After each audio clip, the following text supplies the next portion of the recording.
Hey everybody, welcome back to episode 27 of The Hole in the World, an actual play of Monty Cook Games' The Invisible Sun RPG. I am, as always, your happy host and GM, Zach, otherwise known as Great Zamino. My pronouns are he, him. In addition, I am joined by 3 of my 4 lovely cast members this week. Bill cannot be here because he is currently enjoying his anniversary, and it is a very well-earned break. So cheers to Bill. But that said, let's pick up our introductions per usual where we normally start. Playing Gavriel. It's me, Marcy, aka Experimental Madness, aka Marciful, where I'm your resident cryptid on Twitter. But you can find me most places on the internet under the Experimental Madness name. Today, like every other Sunday, I am playing the iconoclastic, ardent, apostate who hosts a choir, Gavriel Glinsky, who's robbing a bank. Woo! It's a good day all around. I'm very excited. And how? Playing our second apostate, Twigg. Confused screaming. What's up, y'all? I'm Hopper. I use they them pronouns. I can be found on the interwebs and around in the fiddly bits of the digital world at Fail Deadly. That's with a 3 instead of an E, because I'm a bad person. And also at the Legend Tree, where I actually post, like, I don't know, content that I actually am low-key proud of, but don't tell anybody. And today I will be playing Twigg, who also uses they them pronouns, and who is a mendicant gallant apostate who eats knowledge. Nom nom nom. Nom nom nom nom. Indeed. And playing our resident Vance slash Holly Go Lightly over here, Kyrrie. Hello all, I'm Marissa, also known as Critical Kitten, here, there, and almost everywhere on the internet, and I am playing Lady Victoria Aldringham, Viscountess of the House of Seven Stars, who is herself being played by Velator Kyrrie von Hollingsworth, First Assistant Librarian of the Order of the Vance. She is an arithmetic stoic who understands the words, Guardian of Zaleska's Grimoire, Curator of King Nine's Library, Rectress of Reflections, and duplicitous impersonator of Saturninian nobility. Excellent. And 5 to 6 titles there. Love it. We're getting there. What was it? At some point, it's just that's going to be the whole episode is literally just the titles. And I'm Isn't that I'm the here for it. dream? I'm here for it. I'm more surreal the better. I was going to say birthday stream indeed, because we just want to put a shout out to one of our favorite fans, the Artistically Inclined. Woo! Happy birthday! Happy Artistically birthday! Inclined. Happy birthday! You did a trip around the sun. Huzzah! Now you're in the invisible sun. Woe be unto you. The question is, which sun is it that you're taking a trip around? The more you know. Okay, so thank you so much for joining us, guys. This is a really fun episode because we are in the middle of a heist and a lot has been going on. And I think to that effect, I think I need to recap a little bit. So in the previous episode, we have been doing a lot more downtime activities and plotting and scheming. We learned a few things in particular about Maurice as a weaver, who helped his charge Mac eventually gain control of his own powers over the weave, allowing not only Mac but himself to seize the power of the sea aggregate, which is part and parcel of some of this kind of powerful magic. That said, in addition to that, there was a great deal of plotting and then actual execution of the first part of a heist. Gavriel, donning her Lacune suit, was able to follow Kyrrie into a bank in the Marquis Quarter, who it turns out has disguised herself as a member of the Saturninian upper crust, as it were. You also managed to not only get your way into the entry point, past a very large and formidable looking guard. You were also able to find your way to an inner sanctum of sorts, where last we checked, as the clerk of the bank was requesting a passphrase, you noticed adjacent to you a mirror that seemed to spontaneously have sprouted in the wall next to you.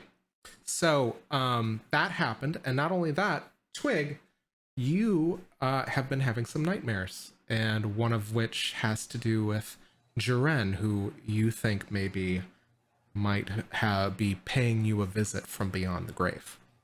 Not only that, however, you do have some actual benefit and some protectors in the form of your little kind of animated creations that are helping you to build a home in the middle of what used to be the ruined Expanse, but has been reclaimed. And you are also grappling with the knowledge that the woman that tried to save you from Jaren in the gray probably resides in the green sun and may in fact have access to your heart. And not only that, you do know that you were responsible, or maybe partly responsible, for whatever brought all of you together in the first place in the middle of the war. So, lots been going on. I just want to point out my inculpable aura is still in effect. So, me? Yes, you. But yeah, so I think...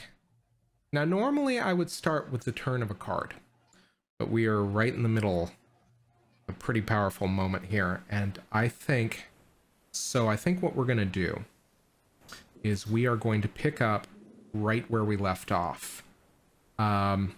So let me see if I can put on some appropriately creepy music.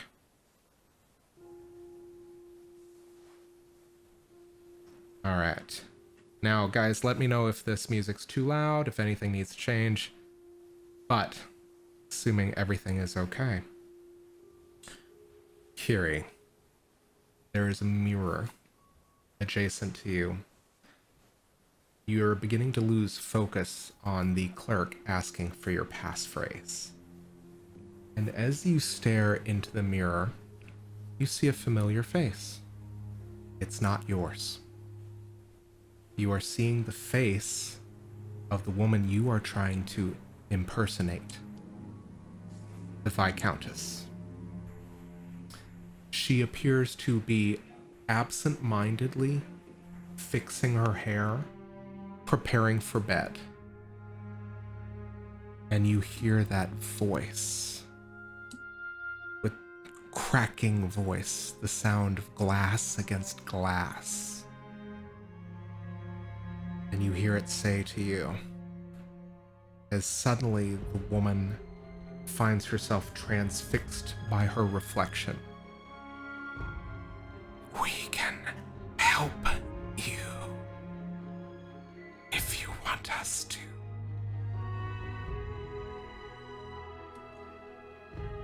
Kyrrie looks from the reflection over her shoulder, knowing that there are people in the room, and very quickly makes to just adjust her hair a little bit. Yes, she whispers. But give me a moment. Of course. All the time that you need.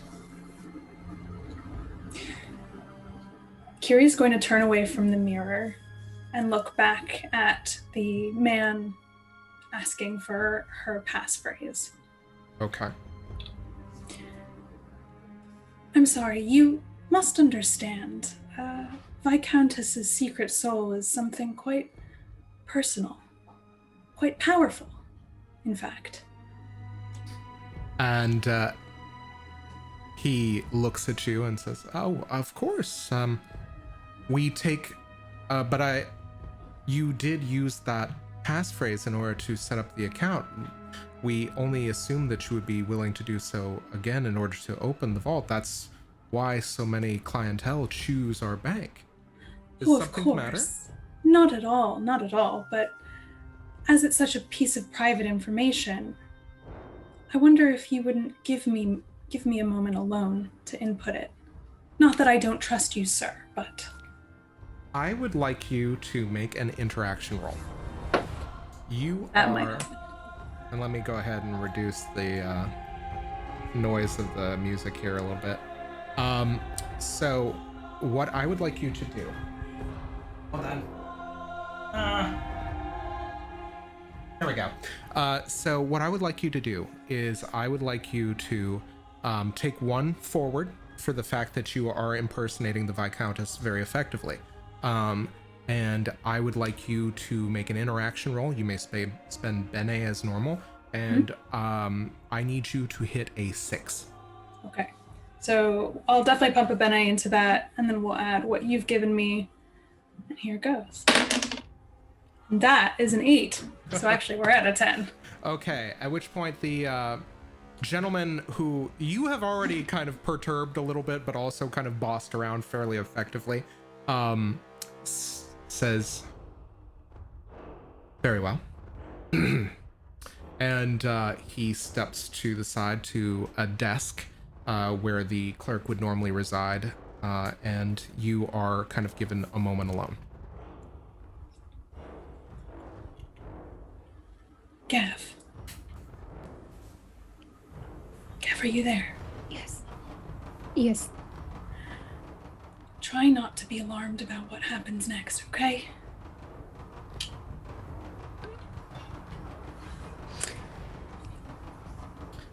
And if someone else goes into the mirror, if someone else opens the door, just be careful, okay? And be on your guard.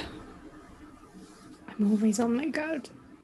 I don't think you can actually really see her. You might see like a tiny ripple between like the desk and the rest of the empty space because my angels are like basically using a projector screen from behind me. Mm-hmm.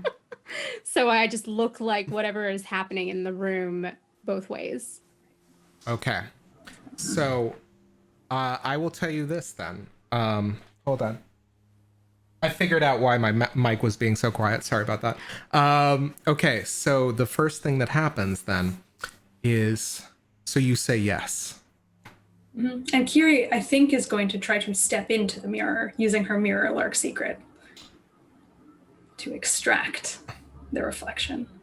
Okay, so here's the thing. The mirror is about yay big. It's about the size of kind of like a 8x10 frame picture. Are you still going to kind of like, what does that change your calculus at all? What do you intend to do? I guess, I mean, it's an interesting question, the way that Kyrrie enters mirrors, regardless of what size they are. I think she'll sort of sidle up next to the mirror on the wall and kind of put her arm into it first, almost as though she's reaching for the reflection of the Viscountess. Okay. I think there is a... You know what? Make me a perception roll. Sure. I'm going to say your target is 5. And that's a 7. Okay. So as you are beginning to move your hand towards the mirror, you realize with some... you have a realization that the person who is looking into the mirror, the Viscountess, is standing stock still, and her eyes are terrified. It's as though she is transfixed. And as you move your hand towards the mirror, it's like putting your hand through water. And I will tell you, the very first thing that you feel as you reach through the mirror is the skin of her neck, as your thumb, forefinger, and palm just put it, like, I think that they just kind of meet it right there, and whether or not you decide to grasp it is up to you. I think Kyrrie will. I think she'll grab her neck, but then feeling it as her neck, I think she'll try to like retract and grab her hand instead. Oh, Okay, so I will tell you, you're gonna have to kind of reach down. Yeah. She is still seemingly kind of catatonic, paralyzed. What do you do? Also, gonna... I will tell you. Okay, no, you know what? I'm not going to interrupt you, but I'm going to bear something in mind. But go ahead. Kyrrie's gonna kind of whisper towards the mirror. Come with me. Okay. I need you to make me an interaction roll, and I'm going to subtract 1 from your venture. Ooh, subtraction. Oh, Yeah, wow. I'd say this one is again Yeah. a challenge 6. So, Okay. And that's a 9. Damn. Okay, I'm rolling well, friends. so you have this very unsettling moment where you don't know what's going to happen. You've kind of issued this command to this woman, and the mirror metastasizes is the only word you can kind of think of. It grows longer to the point where somebody about your height could step through without a little bit of trouble. I will say this: you are in an open room. The clerk is behind the desk. Are you trying to be stealthy? What are you trying to do? I think if Gav is still nearby, what Kyrrie will do is whisper, Gav, can you stand in front of me and make it look like I am not here? Or like I am here, but not as though I'm about to do what I'm going to do. Can you control the suit that way? So here's my question. I can obviously stand in front of her, but I can't surround her. My arms aren't that long. Right. Arms too short to box with God, I know. But I could also cause a distraction. Okay. What do you plan to do? How do you plan to do that? I could cause it in a number of ways. I could set off a spell somewhere in the lobby and cause people to start fleeing or running in that direction, and thus giving you the opening to just straight shot yourself into the mirror. I think that I could cover like one side of you essentially if you wanted to do it with total silence, but I can't cover all of you. Right. Well, I think so. We've sent, just to clarify, Zach, we've sent the guard or the person who was helping me, the clerk, to a desk that is, and they only have one kind of full-on front view of where I am. Right. So it would require, if as long as there's no one coming in the other sides, you really just need that kind of panorama to obscure me from the clerk's view, I think. Okay. So, this being the case, this being the knowledge, what do you guys do in the moment?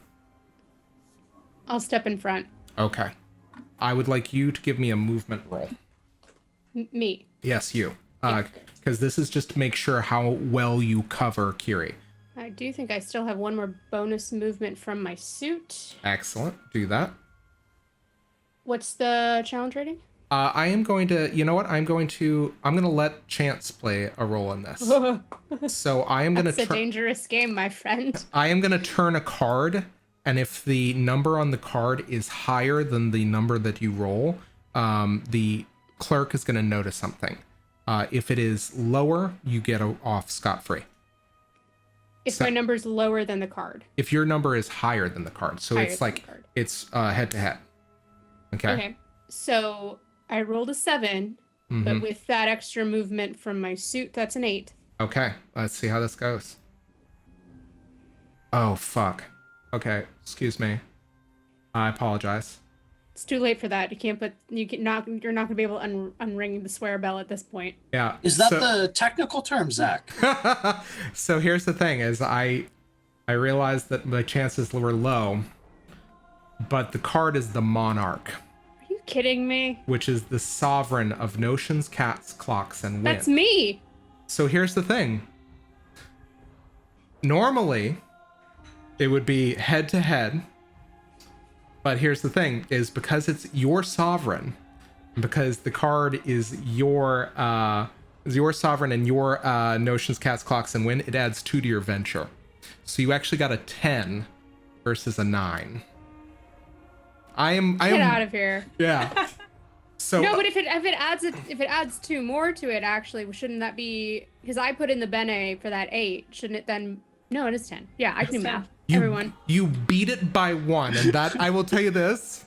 That is the most interesting thing to me. Is Get out of here. I'm happy that this happened. Okay, so this is all right. So ruler, authority, sovereign. The monarch stands above all and passes judgment. Their commands must be obeyed because there is no other choice. The monarch isn't the ruler of the world, they are the world. They represent reality itself. They claim authority over you because you are a small part of them. You can no more refuse than your little finger can refuse to move as directed to your mind. You are a gear that turns in a vast machine, and the monarch is the machine. The monarch, as their name would suggest, is the sovereign of the notions family. They guide and direct through thought and idea. Okay. Jesus. So here is joy. An authority figure judges the PC favorably. An authority figure takes the PC side in a dispute. Okay, so this is actually someone travels between worlds or suns. Okay. All right. Oh, all right. Yeah. That's what happens when you leave things to fate. So here's what happens is you know that you have a sliver, a bare infinitesimal iota of a chance of this working, but you feel something, and there is a pregnant pause among all of the angels as well as of Jakob inside of you, as though all of them are collectively holding their breath as something passes. And you feel behind your eyes, like I think that maybe you kind of almost reflexively like close your eyes, almost like, please God, please let this work. And the light that flashes behind your eyelids is indigo, and you cover Kyrrie completely, and the clerk is none the wiser. That is fantastic. Okay, so guys, These cards, man, every time they get me. You love to see it. I love it. You do love to see it. But I will tell you this. I think that this was a fairly important card turn. You feel something as if it's looking out for you. Okay. So you have given Kyrrie cover to do whatever she's about to do. Kyrrie, you feel marginally protected in this way. What do you do? Kyrrie's going into the mirror. Okay.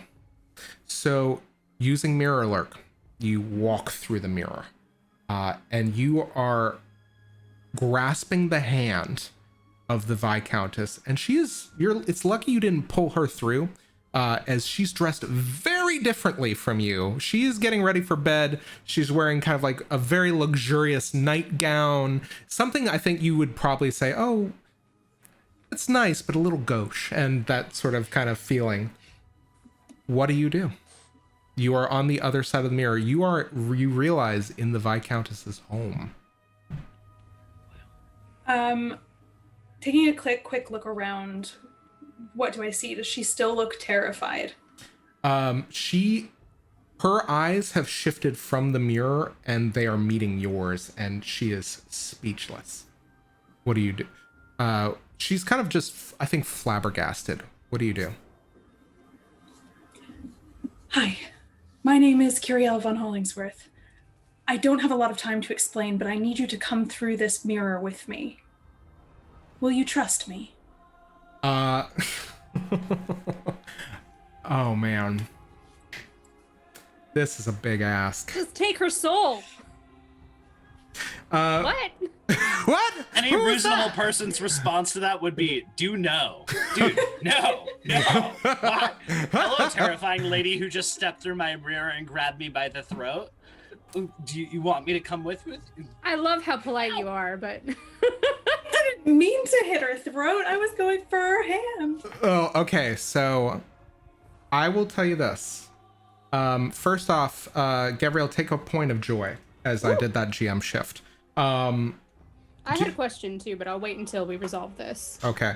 Kyrrie, make me an interaction roll. Again, you're going to have one less to your venture because you are a person that has walked through a mirror and is holding this woman's hand. God, I almost want to give it -2, but this is too good. She seems like, I think that this is kind of probably your target is a 6, so 7 to get through this. Okay. Oof. And that's a 5. Okay. So we're almost there, but not quite. Okay. All right. So, all right, let me see. I will say this. Okay, so 5, but not quite. You didn't declare using any Bene or hidden knowledge. Okay. Just +1. Well, so I already added the Bene, so it's 1 underneath target. Okay, so she begins to move and struggle against your hand. Now,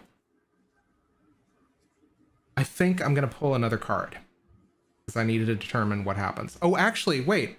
Because you have the Monarch, that's 1 to your venture. So you actually got a 5. Wait, Yep. is it? Because it's Gav's Monarch, not Yeah, mine. but the Monarch, the Sovereign, while it's in play, gives 1 to everybody. Everyone. So that meets then. Okay, so, all right. So you meet, and I think reluctantly kind of realizing that there are forces at work greater, above even her pay grade. And I think almost what it also happens is you begin hearing that crackling and crinkling of glass as whispers almost seem to suffuse the words under yours.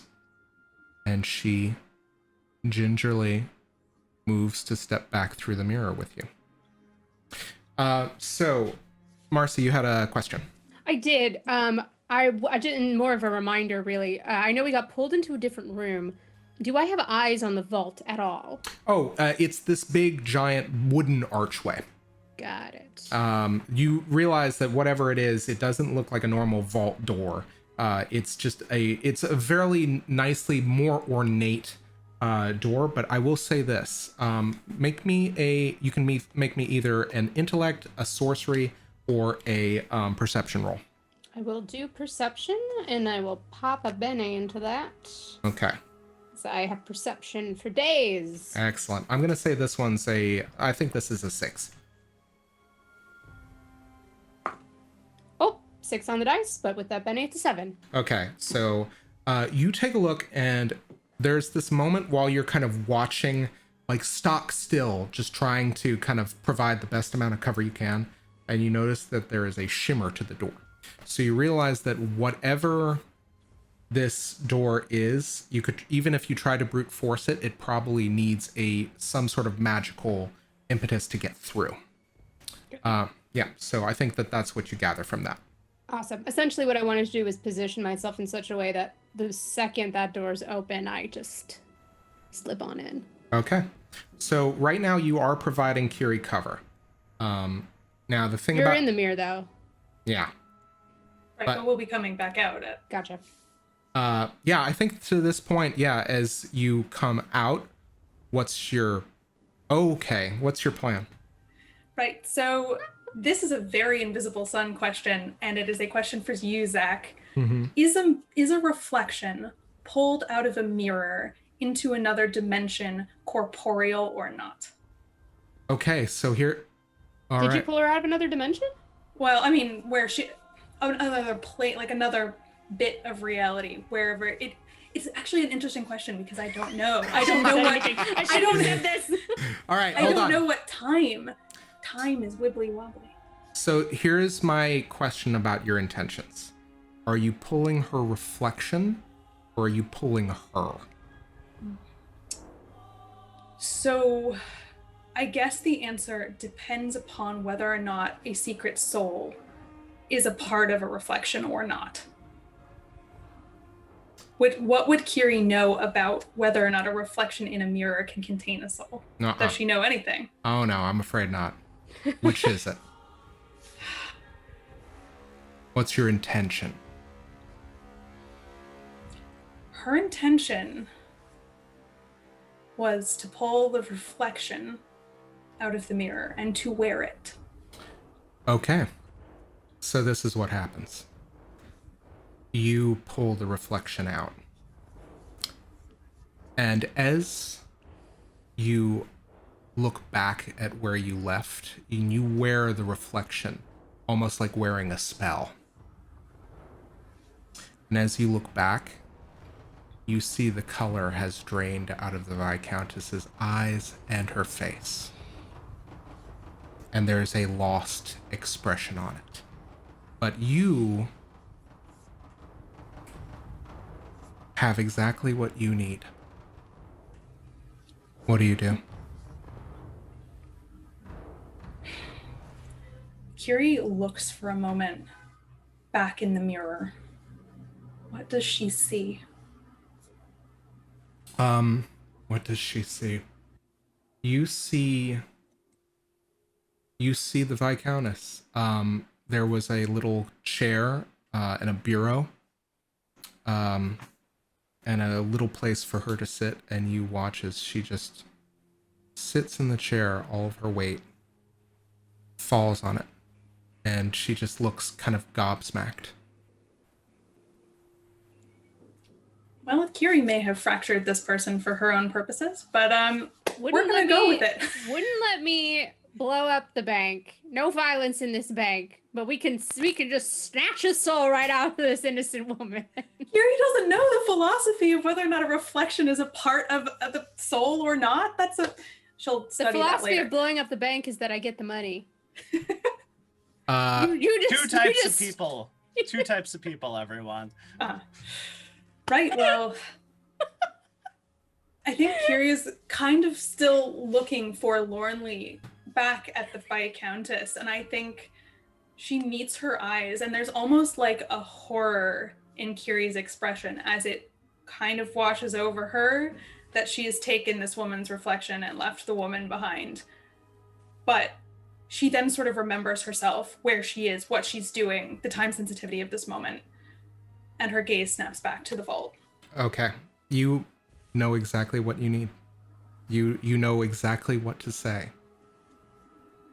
And the clerk kind of looks expectantly and kind of shakes as the distortion in his vision kind of changes, such that I think that, Gavriel, you let Kyrrie kind of move to the front of you again.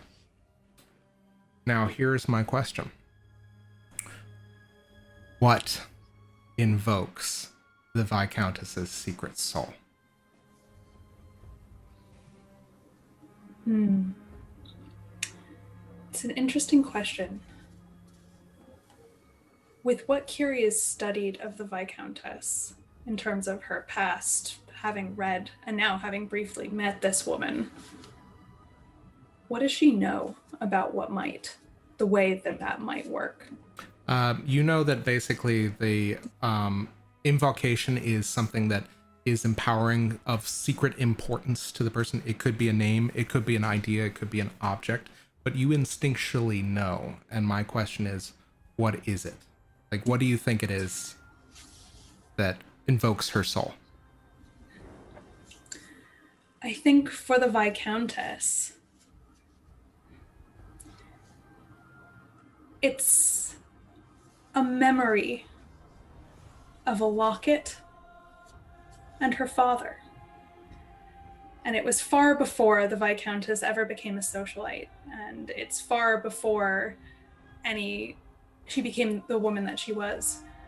But the memory is of her father pressing this locket into her hand and saying, "You are a part of a legacy, child. My legacy. And no matter what this world throws at you, know that you come from a long line of Aldringhams who have all stood before you and have all lived their lives so that you could be in this moment. This locket is a testament to that, and I never want you to forget it. And you speak the word legacy. And the door that was previously one ornate, decorative, solid facade of wood, a seam forms down the middle of it, 2 knobs, brass in color, and the clerk says, "Oh, very well," and opens the door, at which point you see stretching down a long hallway about 10, 12 doors, similar in nature, but one very obviously opens. And at that point, we're going to cut to Twigg. And so, Twigg,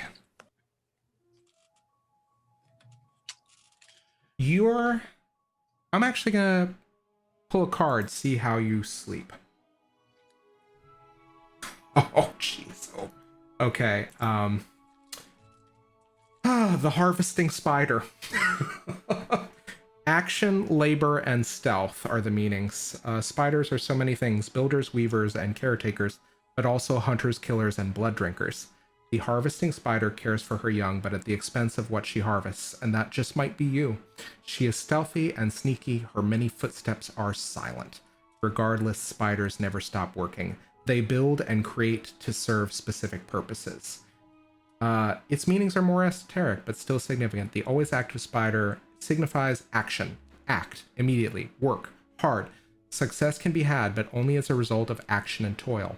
The harvesting spider is also a subtle hunter, and thus can suggest that stealth might be required in one's endeavors. Okay. I just want to point out, in context of me being asleep, I hate all of that. Yeah.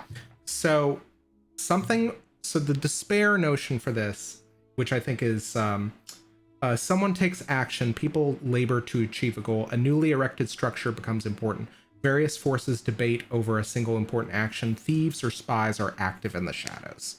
And I think what that first idea of someone takes action is the most important thing. You have a fitful sleep, having had your recent experience with Jaren and that other dream wherein Jaren was ready to shoot you again. And you've had all of this weighing on your mind, the dryad-like woman in the green, who may or may not be the person with your heart. And I think that it's a fitful sleep with imagery and ideas of shadows moving past and beyond your control. But it is a fairly deep sleep until you hear the slam of a door. And you wake up in the ashram of Chenroy, where you have been making yourself comfortable with Maurice's blessing. What do you do? What time is it? I would say it's probably about 10 a.m., maybe 11. I think you probably have been sleeping in. Okay. Well, first I'm going to roll to see whether or not my... Okay, that's really good. That's a 6, a 7, and a 9. Excellent.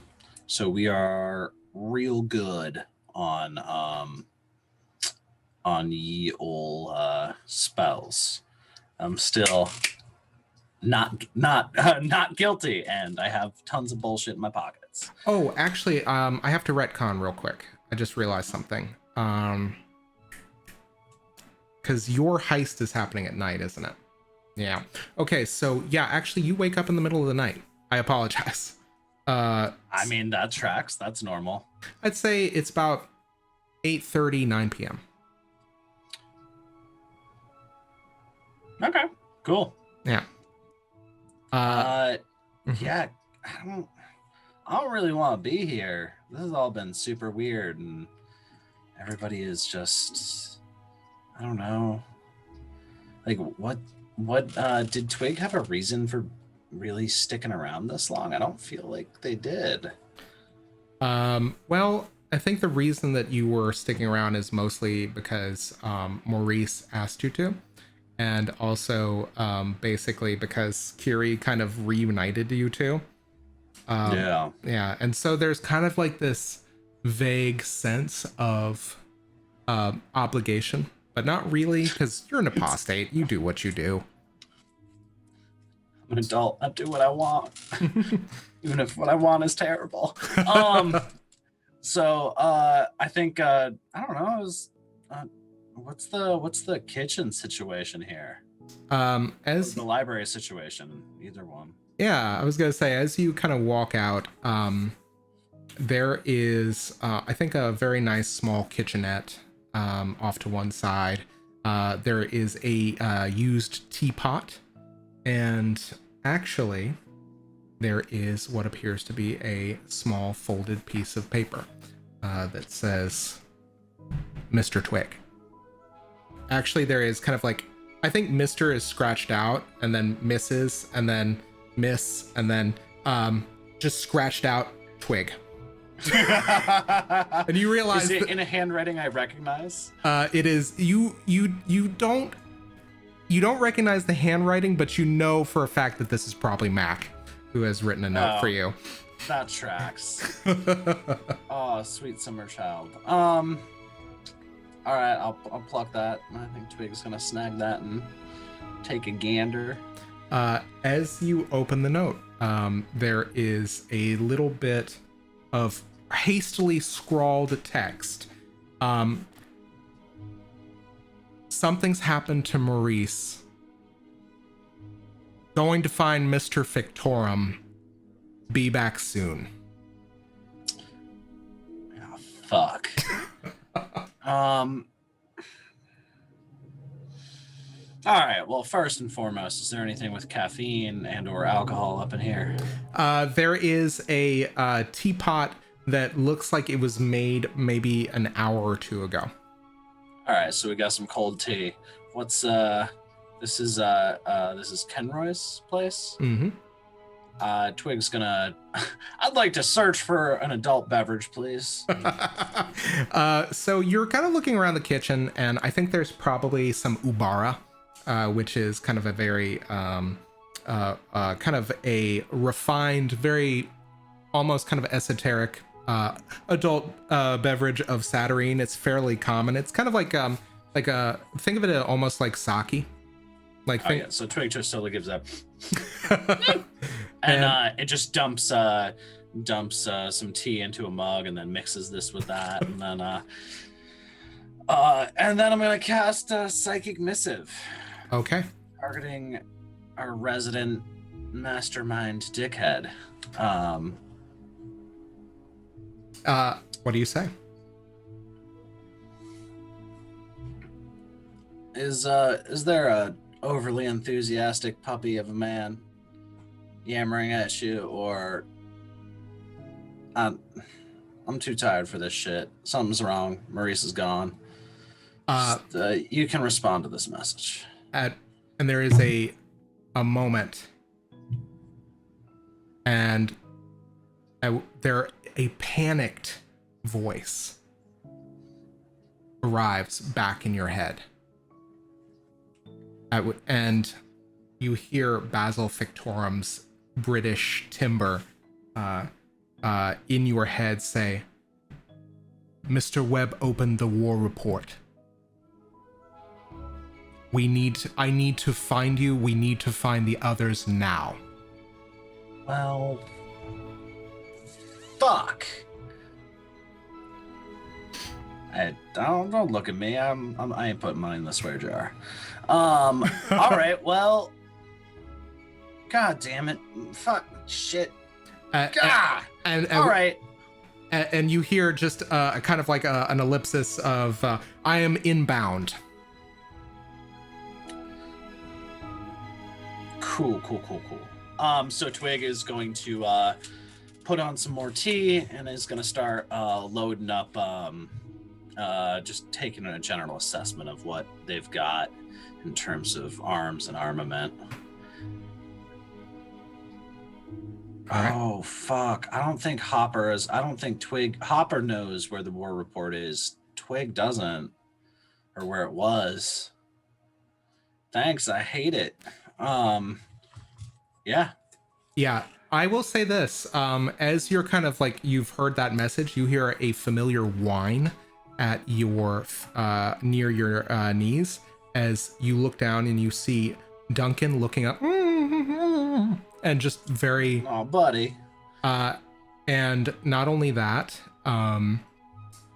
their kerchief, that bandana that was around Duncan's neck, is gone.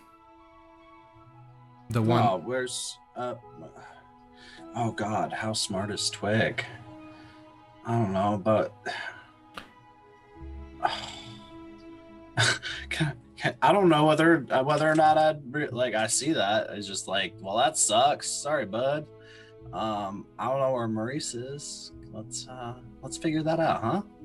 And I'm gonna start poking around then. I don't know, where's Maurice's living space? Maurice has his own kind of private set of quarters off to the side. It's kind of like a main guest bedroom. Ain't fucking private anymore. Yeah, so you begin invading the Maurice's stuff. What are you looking for? Absolutely. I think Twig is just kind of, I'm tired. It's late. I got to deal with fucking Victorum face again.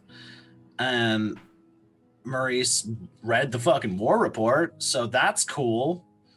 Not the reason why I got dragged over here, so we could all be together. Twig's just rifling through everything pretty methodically and pretty aggressively. I don't think they're trying to break anything, but they're definitely like, oh, looks, guess dump that out on the floor, see what's in there, kind of deal. Give me an intellect roll. I'll put a penny in that. I'm a host of intellect. Despite, that's a 9, so that's a 10. Okay. Total. Excellent. So as you've made this intellect roll with the 10, you find a number of things that are Maurice's. You find his object of power, the Dream of a Million Dreams, which is a small amulet that allows you to basically control what you dream of, or kind of like set in motion what you dream of the following night. You find what looks like the beginnings and endings of a short story that feature prominently Basil Victorum. You notice that a few of these are also crumpled in a paper waste basket. You find Maurice's typewriter, which is a relic of the Grey. You also find, I will tell you this, even with that 10, you see neither hide nor hair of the war report. But you do come to a realization, which is that it is possible that Duncan saw what happened.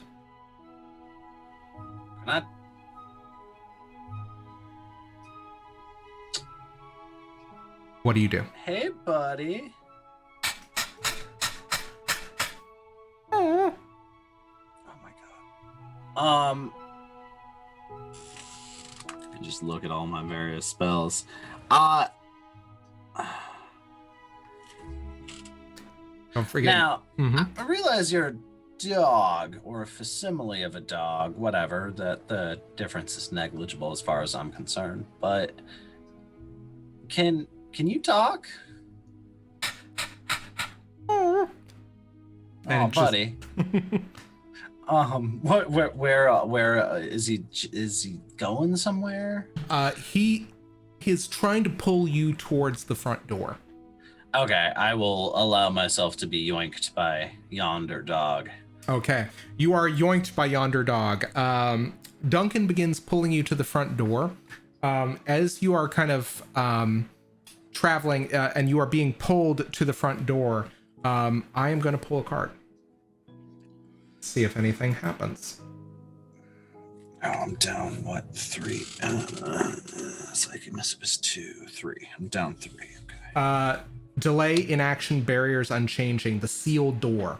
The door holds more promise than a wall, but a sealed door is perhaps worse for egress, it suggests, and then denies. This barrier prevents us from moving forward. It is delay, wasted time, a failed attempt. Still, a door with a keyhole suggests both the existence of a key and something valuable on the other side.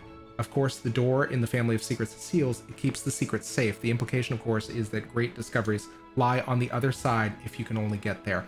So as you leave the ashram, as Duncan pulls you out, there is some place, I don't think that you've ever been,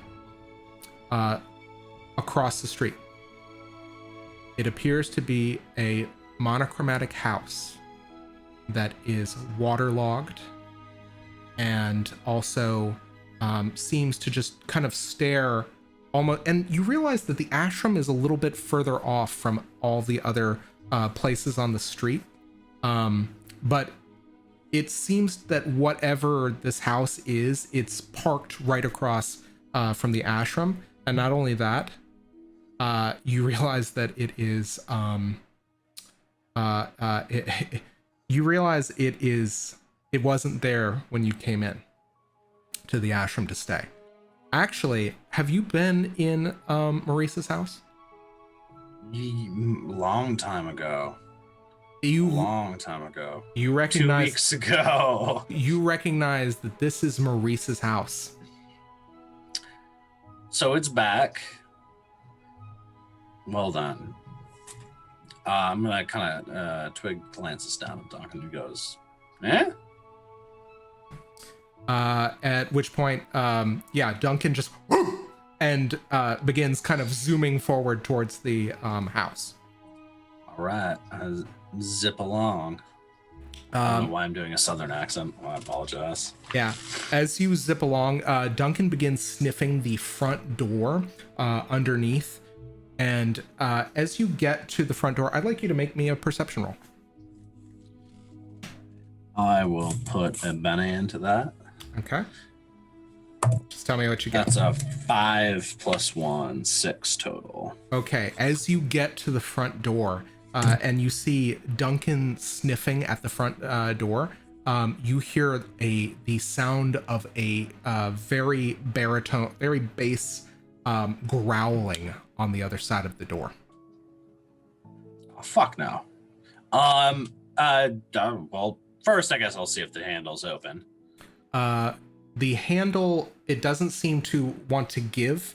That sealed door card, this door is locked, but there is just something about this. You feel like There's could probably windows, right? Yeah, totally. Yeah, that door's locked up. Fuck that. I'll go in through a window. Okay. All right. So how do you? I'm not particularly picky. Or what are you gonna do? Smash the window out? How do you do this? I mean, typically, Twigg's smart enough to check to see whether there's something open first. Okay. I'm gonna pull a card and see the assassin. Cool. This is just getting great. This is fine. This is fine. Everything's fine. Finesse, stealth, betrayal, finality. Okay. An NPC, something significant, a dynasty, a tradition, an organization comes to an end. Something unexpected turns deadly, such as a bottle of wine turning into poison. Okay. So this is what ends up happening.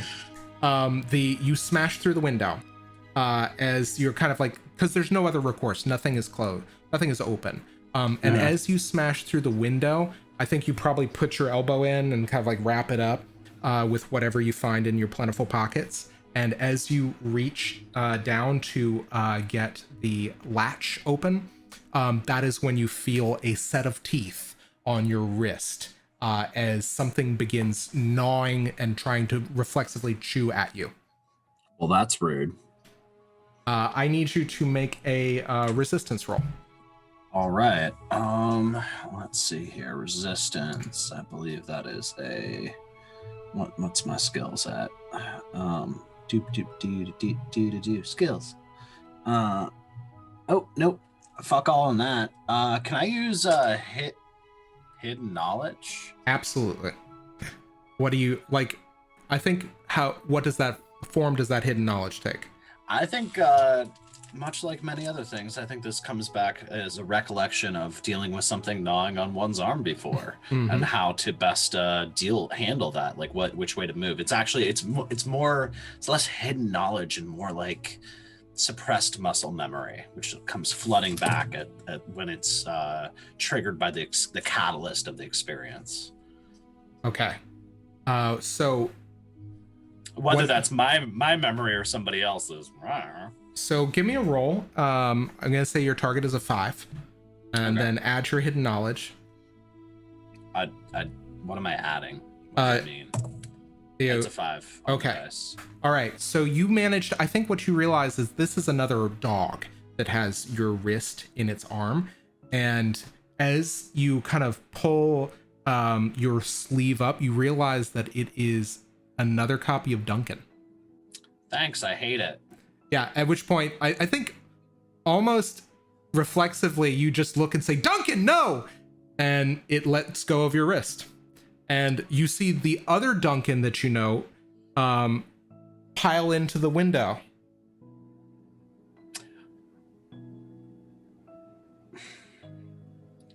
Cool. Does the Duncan that just nommed on my arm have a neckerchief? It does not. All right. Are they in this? They're in the same space, and I can see them both at the same time. Yes. Twigg pulls some. It's a croissant, but like a cheese-filled croissant out, breaks it in half, and chucks it at them both. Okay.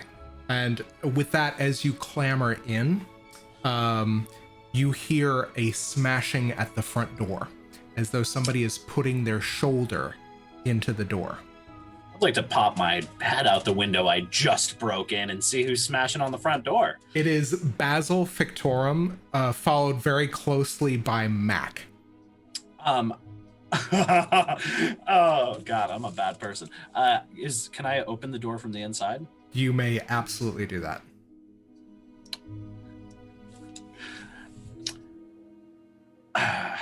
So I open the door and I just go, it was open, right? Yeah, as I think you open the door, the shoulder comes in, and then and I think both Basil and Mac kind of like manage to trip over each other and fall on top and just say, "Where?"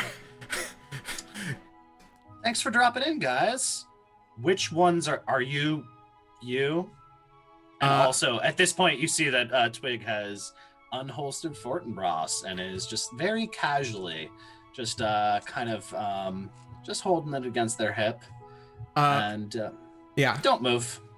Yeah, and Basil Fictorum is staying there and just standing transfixed, looking at the barrel, and just says, "You don't understand. We have to move as quickly as we can." And Max says, "I didn't mean to do it. I didn't. I saw there was this folder, what have you, in Duncan's collar, and I opened it by accident. But before I could open it, Mr. Webb, he managed to open it instead, and then he was gone." And Basil looks at you, and says, "Wherever Maurice is, we need to get all of you together. He doesn't stand a chance without you." That's cute. And I think Twigg's gonna reach a hand down to Basil Fictorum, the hand that's not holding Fortinbras. And what is I'm gonna say, if you would like to hide a nasty intention, you will need to. Oh, this is not hidden. This is I'm telegraphing this as hard as possible. I'm about to root all up in his grubby little brain. And Max at the same time using a ungodly amount of sorcery. Okay. At which point, Mac just like leans forward. "I don't know what. We gotta hurry." And then at which point Basil just and takes your hand. And so I'm gonna use my my forte ability, which is somewhere, something. It's a thing that I definitely have written down. I'm using the it's like the one where I read the room and steal everybody's thoughts all at the same time. Yeah, absolutely. Okay, so That thing, that highly technical description. I apologize to all my viewers. Apparently, I didn't add it to my no, sheet. I think it was devour thoughts, isn't it? Yeah. Because devour person is the one where I leave him a catatonic husk. Yeah, I think so. I will tell you this. Basil does not resist. The level of your ability easily trounces Max. And what you learn is what everybody is thinking. And Max thinking, I am in so much trouble. Oh God, oh God, oh God. How can I have, I think I just killed my teacher. And then Basil's thought is very precise and is very controlled and says, the war report is a living document.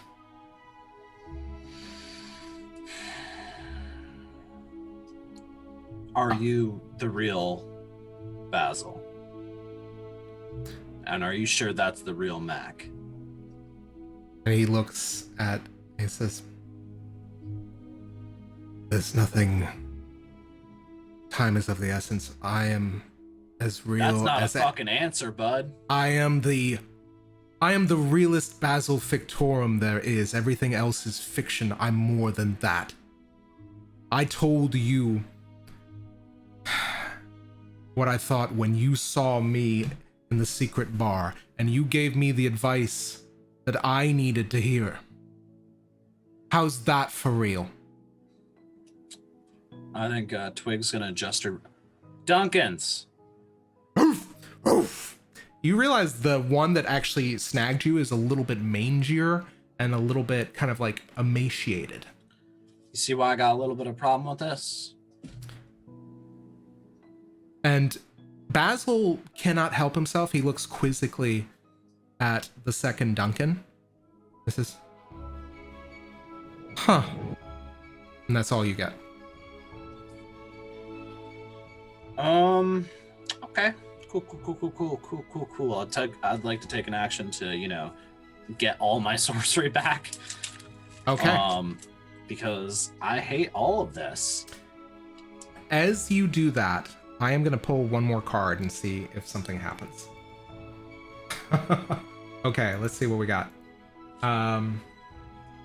Sounds, nature, mysteries, the dark side of the forces of life, endless woods. The woods of the wilderness are untamed and unsafe. Travel through them is perilous. We hear things all around us that we cannot see. Trees and undergrowth, concealed dangers and perhaps wonders. The endless woods is the location card of the Mysteries family, and rightfully so, for it is the very home to the unknown and perhaps the unknowable.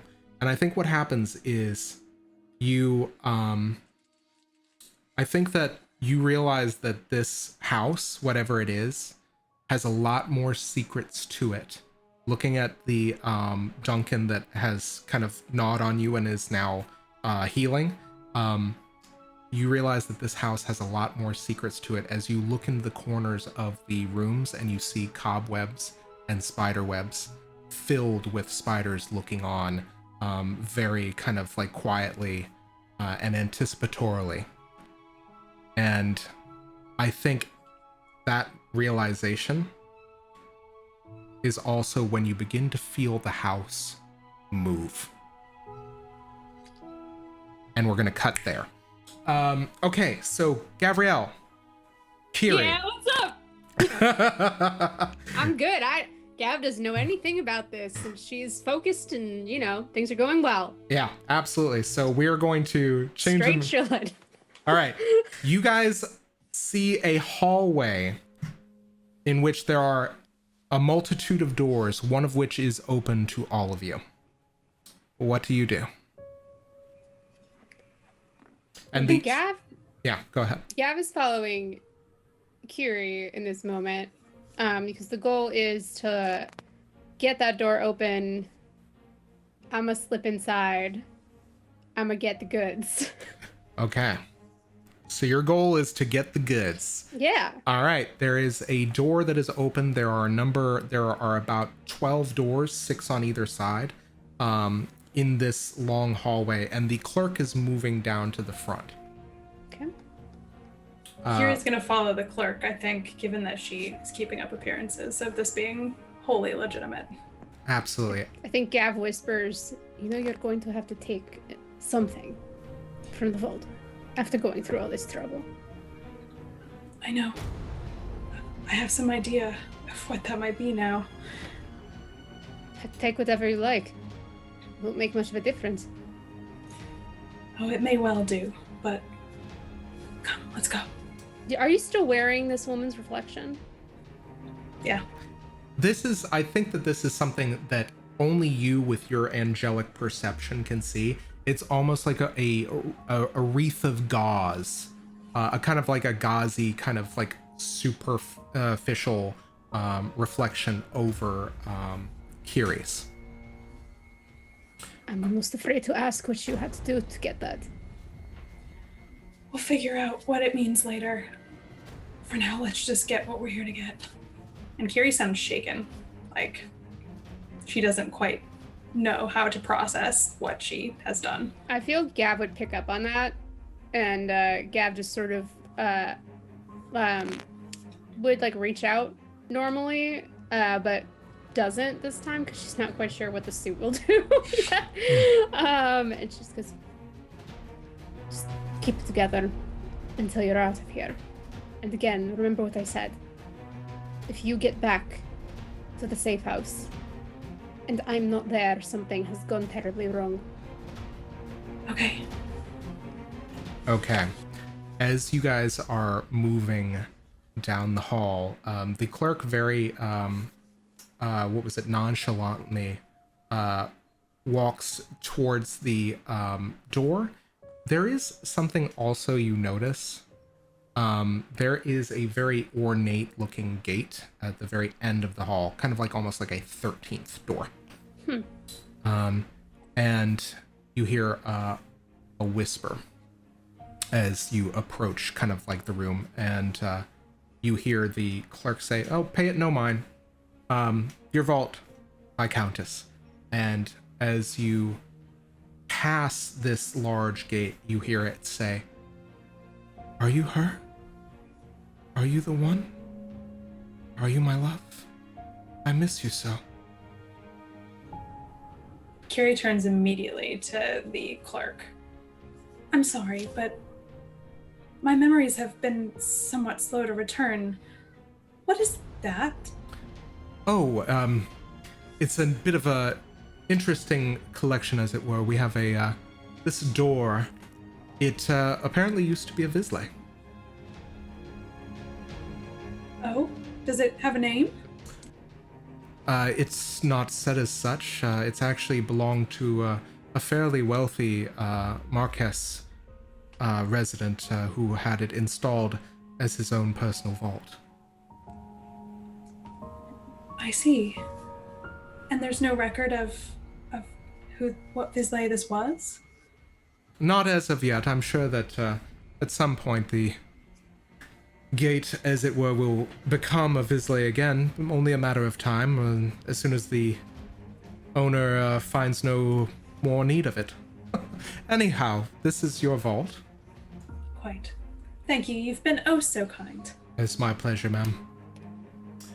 And the clerk looks to you and says, "I'll be waiting at the antechamber if you should need my assistance." I will. Thank you so very much. Gavriel, I need you to make a movement roll as the clerk begins to move past you. Okay, let me check one thing. Okay, that was the end of my movement, but luckily I'm full of movement myself, so I'm going to pop a Bene into that. Challenge rating, or are you going to let fate have its way with me again? I think no. This one, I think, is a 6. Gotcha. Okay. How'd you do?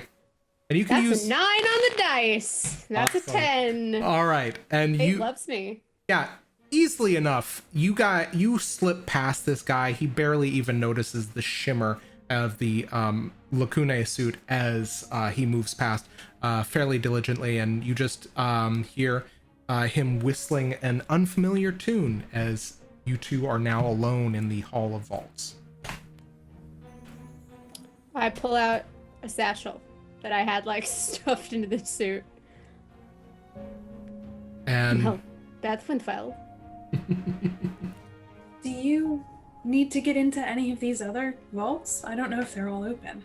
I don't know if we have necessarily the right access to the other vaults, but this one should be sufficient to set us up.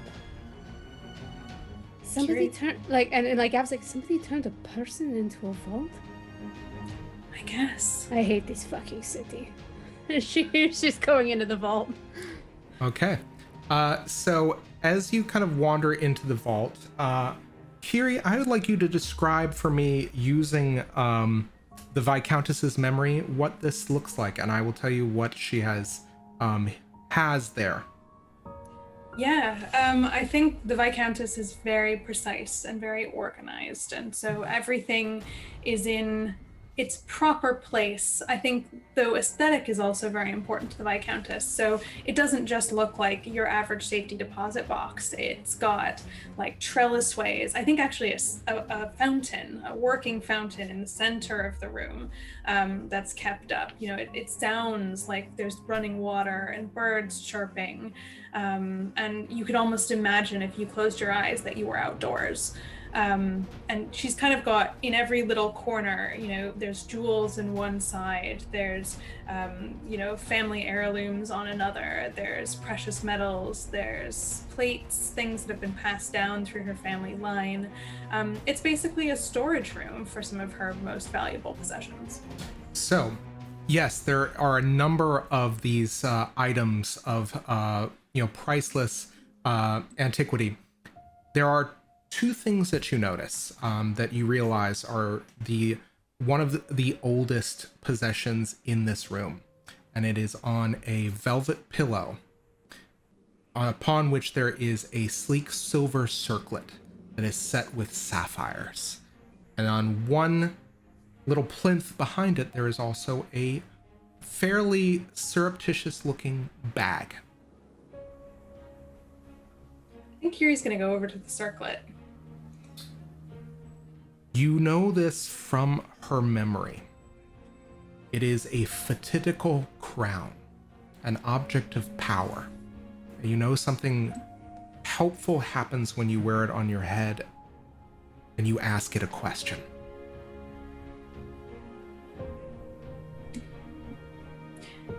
Kyrie's gonna take it and she's gonna put it on her head. Hey, I know what this is. I know what I'm doing. well then I'd say that you just found your cut. Now you do know one thing, which is you can ask it about a future event. While this is happening, Gav is definitely going through and putting valuable objects into its new home. Yeah, absolutely. As you have grabbed this satchel, you are beginning to pile it filled with precious metals, leaves of emotion. I would say that all told, in scattered different kind of parts throughout all this, I want you to give me a movement roll, and I will tell you just how much valuable stuff you get. Cool, I'm writing down the hall as we speak. Okay. Yeah, I think you see a bunch of like shimmering movement as just like things start floating off of its like shelves and organized stuff and just disappearing into nothingness. Mm-hmm. Absolutely. Yeah, you are just like it's very, if Kyrrie had the wherewithal to watch it, it would be very disconcerting to see all of this stuff just disappear down a Lacune's seeming gullet, as it were, or like kind of just their satchel. Okay. I rolled a straight roll Uh-huh. this time, and it is an 8. You get 80 gem orbs worth of valuables as you clean out this vault. And you also pick up the bag that is on the plinth Yes. behind the crown. And you realize that what this is, as you peer inside of it, and see a number of amulets and various devices. This is an ephemera bag, another object of power.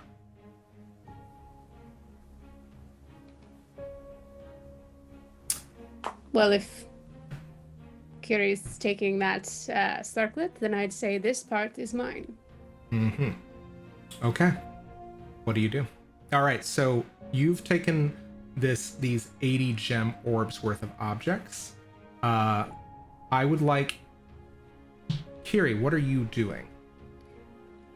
Well, Kyrrie has just sort of placed the circlet on her head. And this is funny because player Marissa knows that she should ask a question about a future event, but Kyrrie, her mind is preoccupied at this moment by one thing, which is what she's just done. And so the question she's going to ask is the one that immediately comes to her mind, which is, how do I restore this woman's reflection to her? You put it in a place for safekeeping. You hear your voice echo out and say this. Where else would you store a reflection? Can I hear that? You can. She's speaking it aloud, and there is a very authoritative voice speaking this. I need you to make a depletion roll, Kyrrie. Yeah. Cool. Objects of power are fun, everybody. Also, speaking of depletion rolls, it has not been an hour since I've been using the shadow ability, has it? No, I think you prepped this, so you're ready. Sure. Okay. That's a 6. Okay, so it does not deplete when you ask it this question. Let me double check, make sure that... and you realize, I will say this. I will have you make an intellect roll later, but as it stands, we're kind of like in a fairly quick moment. You realize that you just unleashed a very echoing, loud voice down the hallway. What do you do?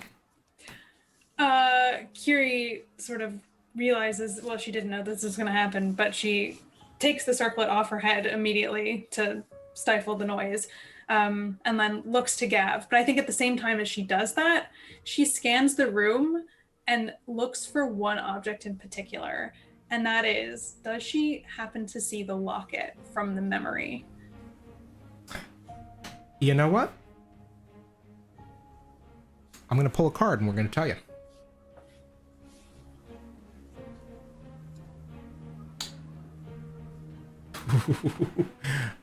Conspirator, defender of secrets, ravens, books, and flame. Upheaval, hidden agendas, gossip. The conspirator keeps to the shadows, whispering with others like her. How many conspirators are there? Who is involved? We never know. Those hushed whispers in the right or wrong ears can tear us all apart, bring us all crashing down. The conspirator is the defender of secrets. She guards them and the family they represent. It is her role to know the secrets and spread them as needed, whispering to just the right people at the right time. She speaks in words of power, but a different kind of power. So whose family is this? Sorry, I need to look. Say again. Okay. All right. I was trying to decide whether or not I technically get it since I'm not there. Oh, okay. Yeah. So I think that as you are looking for this locket, as if to salvage some part of this woman's soul, you hear those hushed whispers. Oh, don't worry about her. You've done well. Find more. Become stronger. What do you do? Kyrrie takes a breath. It's important for me to know what I'm doing before I become stronger. Would you begrudge me that? She holds up a finger. Would you begrudge me that? Not at all. And help me find this locket. Locket. And I think that there is a glimmer of light, as if a bit of light bouncing off of, as if a little glimmer of light, as if a bit of jewelry bouncing light off onto one place that Gav missed that appears to be magically hidden. And there Kyrrie's gonna go over to it. yeah, and you see it shimmer, and you realize that whatever it is, it's kind of magically protected.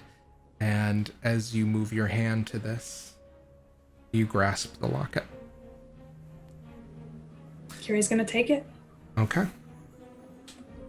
And yeah, so you guys, I think with that, you have cleared out the vault, as it And were. what do you intend to do with this? You have a circlet now in the locket. And who are you talking to about this locket? Now is not the time or the place. We have to get out of here. Give me that. I can't, Why? because it doesn't belong to either of us. Nothing in this place belongs to either of us. This didn't seem to be a problem before. But this belongs to her, and I'm going to return it to her. Okay. I am going We'd to... like to inform our mark that we stole from her and were in her vault. That's going to be a problem. I don't know that we're going to... It's not necessarily informing her. She put the locket into the vault. You show up with the vault. With the locket that you got from the vault. Bleh. I don't have to give it to her. It can appear somewhere. She needs to have it back. Why? Because I have to read more about this, but it has to do, I'm sure, with her reflection. I have to restore this reflection to this woman. I can't keep it. So that's what that is. Yeah. I don't know what I'm doing, but I this memory is what locked this vault. And this locket is something tangible connected to that memory. I feel like I'm feeling my way through this. I don't know if it's going to work, but in order to connect a reflection back to a person, I feel like there has to be something of significance to that person to spark the energy to do it. It's a guess, but if we don't have the locket, it won't happen, and I will have left that woman the husk that she is right now. I can't do that. You tell me that you wish to help me enact something that could potentially burn the city to the ground. And yet you can't live on your conscience the idea that you took something from one noblewoman. That will be your line in the sand? We have not even begun. It is one thing to take someone's gold, Gav. It's another to take their self, their soul, their reflection.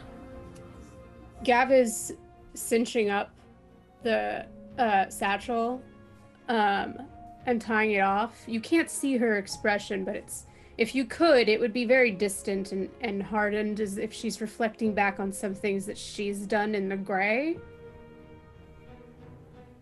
You're going to have to get used to doing many terrible things if you want something better to arise out of the ashes. But take the locket for now. See where it gets you. Today, you don't get to make that choice. But you're going to need to if you want to work with me. I need both of you to make perception rolls for me. Okay. Up yo. Tell me what you get. 8? Ew, not great. Okay. That's a 3. So while you guys are in the middle of this very impassioned talk, I think with the suit on, you don't necessarily are able to sense this, Gavriel, as your focus is entirely on trying to give Kyrrie this understanding. Kyrrie, the smell of smoke begins to waft to your nostrils, as while you were arguing, I pulled a card. And the card is the Revolutionary. Oh, that's spooky. Yeah. All right. The sovereign of secrets, ravens, books, and flame. Lust, sexuality, change, and destruction. Sovereign of the family of secrets, the Revolutionary is a force for change, quite possibly the least secret of the family. The Revolutionary is brazen and bold, changing what needs changing, even if through destruction or violence. The strong sexuality of the revolutionary is obvious, but this aspect is quite separate from the other. There is no suggestion of sexual violence here, but instead sincere passion, mutual attraction. Generally considered a positive card, the revolutionary indicates sex and sexual energy, or alternatively, change for the better. However, less often, the interpretation focuses on the destructive nature of change or the potential negative aspects of sexual desire and lust. This card says that something important is coming to an end. And I would... Okay, 1 second. Oof. I just... let alone that would happen after that speech, but I'm not over the idea that the revolutionary has the monarch as their sovereign. Mm-hmm. Like, what happened? I know for a fact that this is Twigg's sovereign. This is my sovereign. Yeah. So of course it is. So here is what. Man, there's stuff we could talk about with that, y'all. So here is what happens.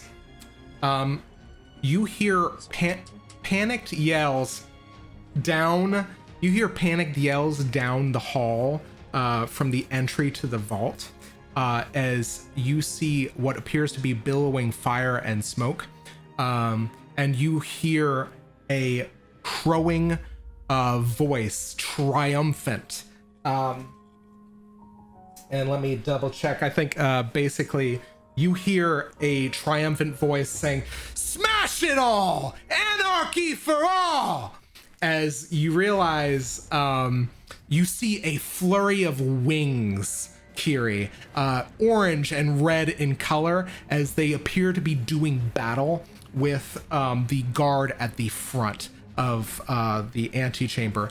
At which point, I need you guys to tell me exactly what you're doing as you begin to see the doors that lead into the vault closing. I think upon seeing that, Gav might, like, is it the angel that I saw? As you turn, yeah, it is. Without hesitation, we'll grab your hand and just run towards the shutting of the doors. And as she's doing that, she just shouts, "Change of plans. We're getting ourselves a new ally." Kyrrie shouts, "Wait, though, the door, the Visley." Another time. I can't save everyone at once. And she's grabbing you and running like she's not stopping. Okay. Kyrrie is going to break. I think she's going to try to get away from you to go back to the door. Okay. I can't get you out of here if you don't come with me. One moment. I can save this person. I can save them. I also can't teleport another person with me. Yeah. But Kyrrie can teleport this door away. Okay. So I will tell you this. I need you, if you are going to get, so the question is, Gavriel, you are moving to intercept the angel, right? Mm-hmm. Okay. Kyrrie, you are moving back towards the door. I am going to smash cut to Twigg. The house was moving very slowly and you felt it. And now it is as if the house is running at a very fast clip as it appears to be zooming through the streets of Satyrine. You literally, it's imagine, yeah. So can I kick the door open? Yeah, you kick the door open, and it's basically like the house in Wizard of Oz as it's spiraling around the hurricane or the tornado. Rather than spinning in the twister, you see it's just zooming forward at a rapid clip through pieces of the desolated expanse of different neighborhoods. It is a blur. What do you do? And you just hear, yeah, go ahead. No, that doesn't, that's a single person. All my shenanigans are unshenanigany in this situation. I think Twigg turns back and looks at Basil and just goes, "Do you mind? Is this you?"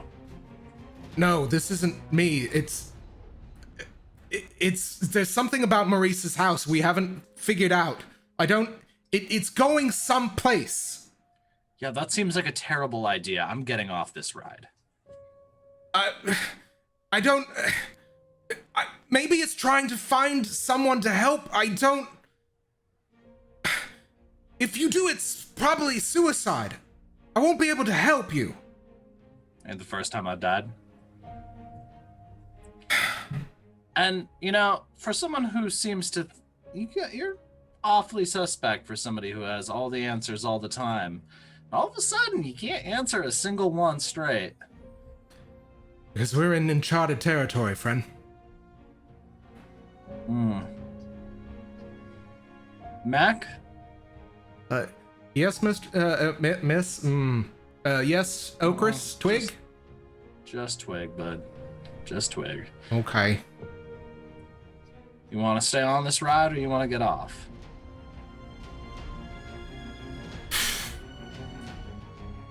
And he takes a coin. And he flips it. You know what? Let's do this. Not a card. Are you actually flipping a coin? Yeah.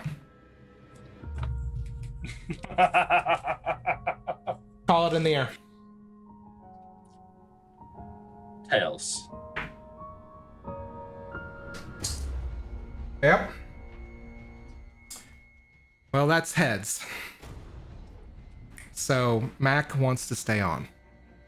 It just says, I don't know how any of this works. All I gotta do is take it on faith. Twig, it's all any of us can do. Ugh, faith. You make your own destiny, bud. And Twig's gonna hop off this puppy. Okay. And but not before grabbing the real Duncan. Yeah, the Shadow Duncan, or the thought form Duncan. Yeah. All right. I think you just pick up this Shetland sheepdog, and you hop off, and that is where we're going to take our 10-minute break. We are going to pick up right where we left off with Twigg, and we're just going to set the scene real quick with a little bit of music. Twigg, you have jumped out of this moving house, which is moving fairly quickly at a very quick clip. So you are sheltering Duncan. Oh, absolutely. Tuck and roll. Tuck and roll. Keeping the fuzz baby safe. And I need you to make me I'm gonna say a dodge roll as you are trying to tuck and roll.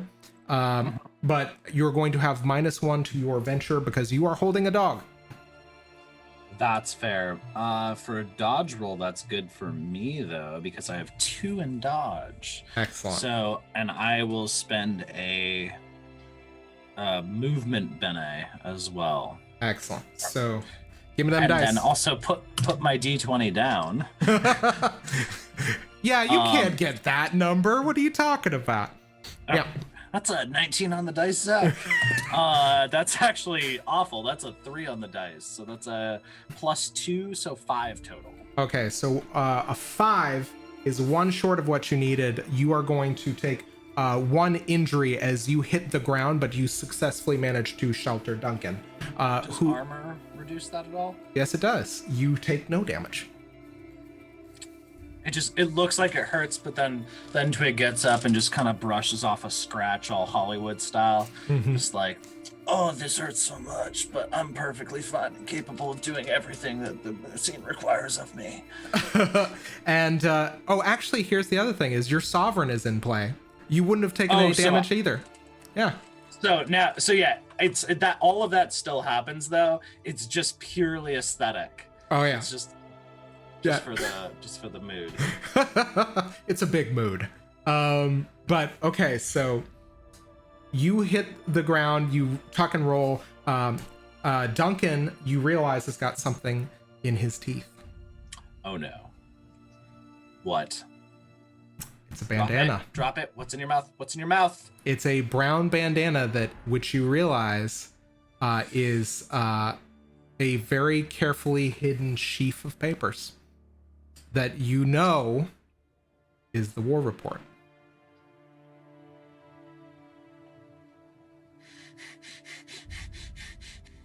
Self-control, self-control, self-control. I think you see Twig just kind of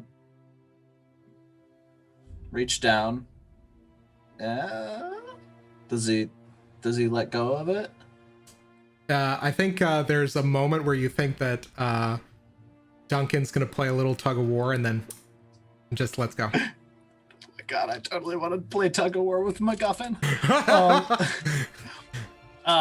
Twig is going to kind of I'll turn it over and inspect it. Like what does it feel like?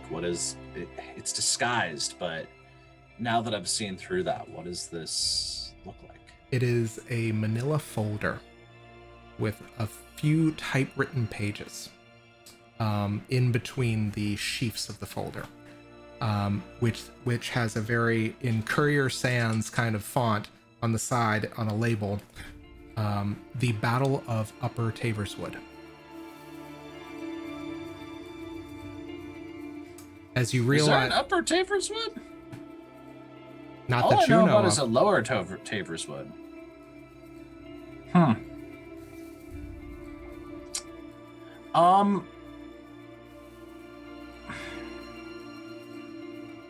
The urge to eat is strong, but I think if Maurice got slooped into it, I don't want to turn into this weird I'm eating it, it's eating me type deal. That seems like a good way to end up at spaghettification. So I think Twig actually ties the bandana around their neck. Okay, so as you do that, you realize that the house has deposited you outside of a familiar area, on the outskirts of a location that you know very well, which you cannot help but not be able to put out of your mind ever since going to the Sky Tower. You are outside of the Marquis Quarter, and the house is still moving at a rapid clip. It has left you behind. It seems to be traveling deeper into the Marquis Quarter. Twig just reaches down, scritches behind Duncan's ears and just goes, "Peace out, Cub Scouts." All right, where do you go? Actually, I think it's time to cast another spell. Okay. And that is Psychic Missive. All right. To Kyrrie. Okay, what do you say?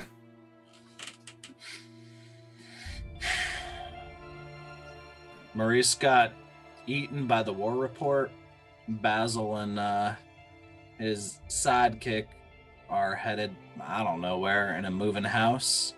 And I've got Duncan in the war report, and I am going to be at looking around. Where do you want to meet? You hear all of this, Kyrrie. Including like Twig like accidentally being like, and I'm gonna be where do you want to meet? You can respond to this message.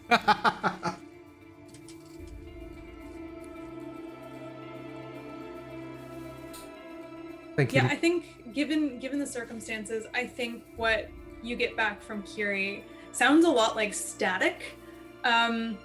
And you hear a lot of noise in the background, but the words you get are bank, fire, scared. Well, shit. Having consumed a great deal of literature about Saturain, especially, do I remember where banks are? So where there. are banks at?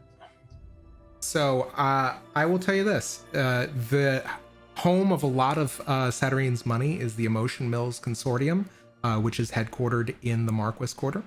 That at the same time means that there are a number of perfunctory banks that are scattered throughout the city, but one of the biggest ones is is headquartered within the Marquis Quarter, which is for you don't know the specifics of it, but you know it's fairly well-to-do. My question is, what would Twig do with this vague knowledge? I think Twig feels obligated to Kyrrie. Twigg feels a sense of obligation, and also I don't know that I can't believe it. Like as a character, I could, if you told me you got roped into robbing a bank, I'd be like, that's a funny story. Cool. That sounds neat. Like that's cute. So I think Twigg is just like Kyrrie's at a bank and then there's some shit going down. So I don't got anywhere better to be. I just jumped out of a house. Okay. So what in that case do you do? Where do you head? To wherever the biggest bank I can think of is. Okay. Nearby. I guess if we're near the Marcus Quarter anyways, just start booking it. Yeah. Overly dramatic leather duster flapping. I really gotta get the sleeves off this fucking thing. Yeah.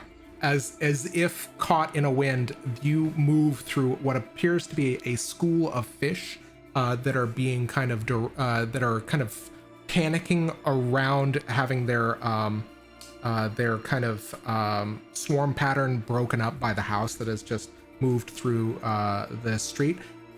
There also, you realize, is beginning to be a police response as a number of pristine guard members begin following the house.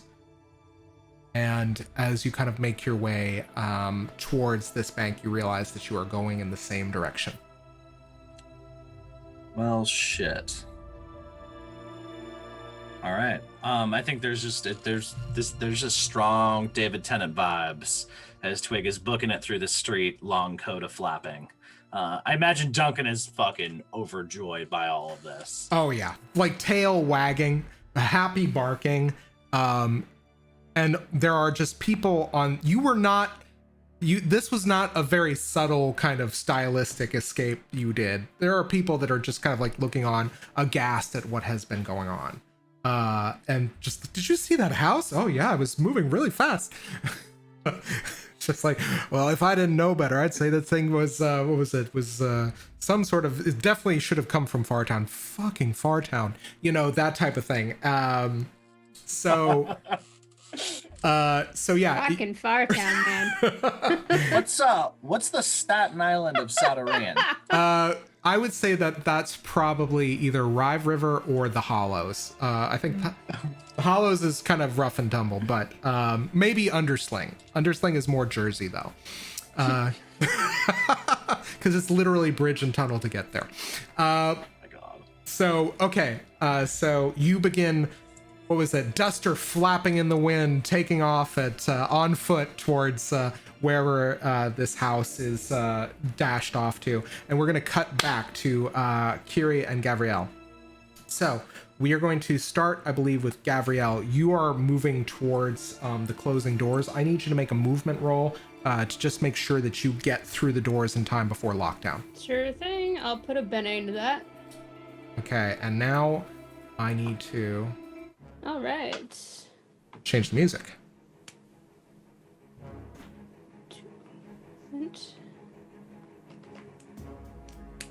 That'll be a 6. Okay, I would say with a 6, you just managed to get through just as this thing's about to come down on the satchel, but you managed to pull it out of the way, and you realize that the angel that you saw appears to be carrying a massive, like, large torch emblazoned with fire, and is using it as a weapon against the guard.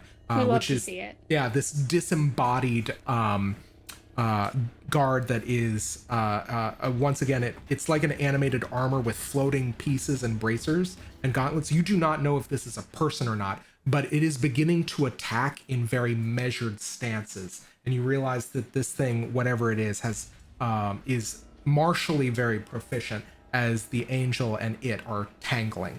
What I'm gonna do, utilizing the fact that I'm still mostly invisible, is, and that I'm no stranger to close quarters fight, deftly maneuver my way through this, and try to speak so that the angel can hear me as I'm trying to like drift around. So I think my voice would come from like one side and then the next.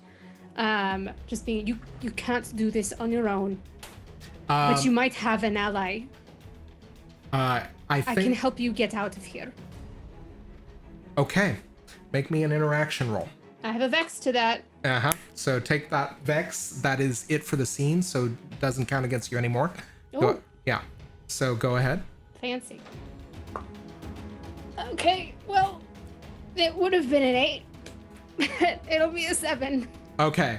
So on a 7, I will say that this is a mixed success as this creature kind of like cocks its head bird-like at you before bringing the flame broadsidedly against the front of this animated armor. And as she does this, she just says, "Get out of the way! Let the fighters fight!" And you see this thing, that flame, whatever she wielded against it, it seems to bounce off a little bit. It does a tiny amount of damage as you realize this thing has magical armor cementing its defenses.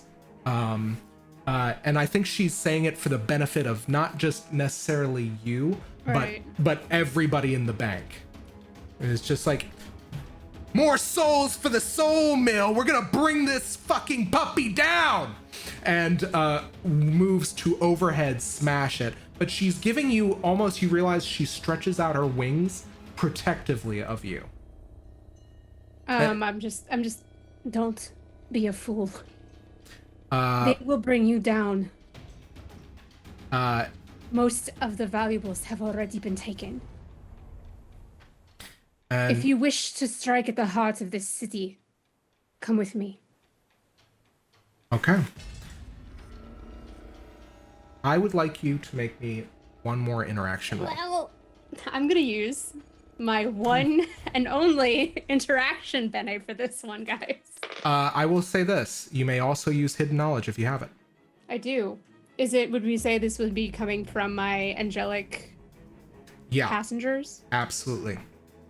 All right, I'll pop that in there. So that's now +2. Uh-huh.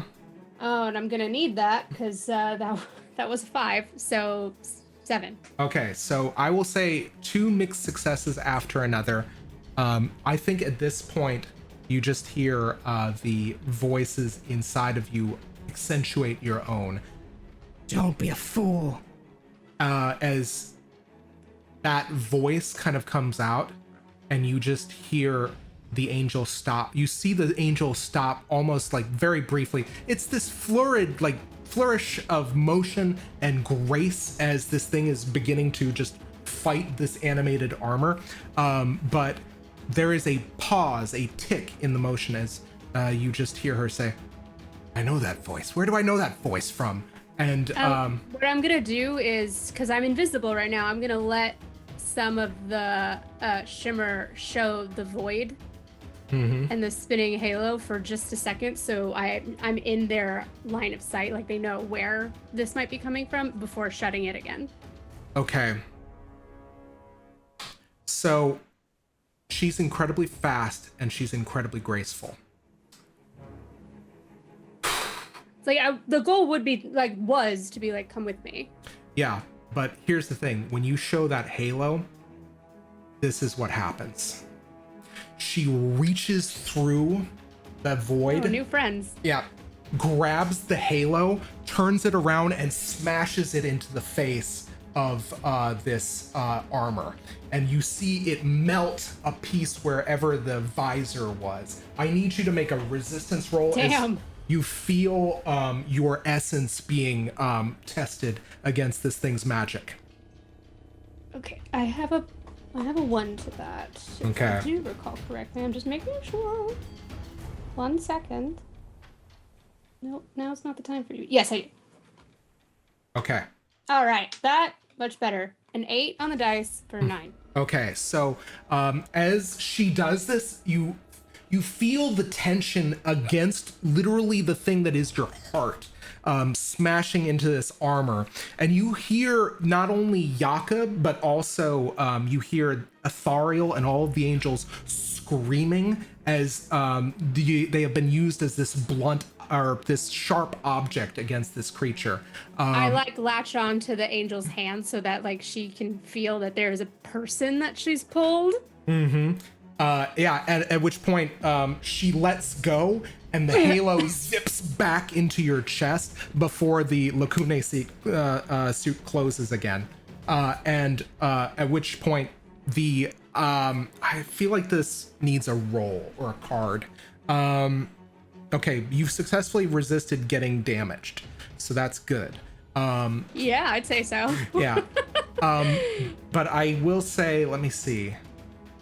I think she's convinced. She knows exactly. And I think she just looks at you, and this angelic voice that's very similar to the one you've heard before says, What is the plan? What are you thinking? just, Was that coming from me or from her? that's from her. Okay. I think there's a more deeper timbre, though, than Athariel's. I'm like, she's like trying to regain a little bit of her breath. There are bigger places that we could strike at. Setting fire to a bank won't end anything. Also, there is, I will say this, whatever she did, she knocked a hole through the bank. There is fire around the animated armor. Apparently some of its like coating, the metal is melting out of its face. It is on its knees, it is beginning to get up. And she looks at you, she looks back at the armor, she looks at you, and she grabs you, and her wings spread out. And Oh yeah, I'll take it. she zooms out the hole that she made. As you do this, I need you to make a perception roll. Oh, 9 on the die. You see, as you exit out this hole, you see Maurice's house. It looks like it's moving, and it's moving fairly quickly, so it's almost a blur. But you watch as if a house could turn on a dime, it suddenly shifts down a side street and begins following you as you fly. Oh, you must have yanked that halo harder than I thought. I pull off the hood part of my Lacuna suit so that now my face is visible. Okay. And she's looking at you, and she looks down, and she says, Visley? It's a little bit complicated. And at that point, we're going to cut to Kyrrie. Kyrrie, I'm going to change the music for you.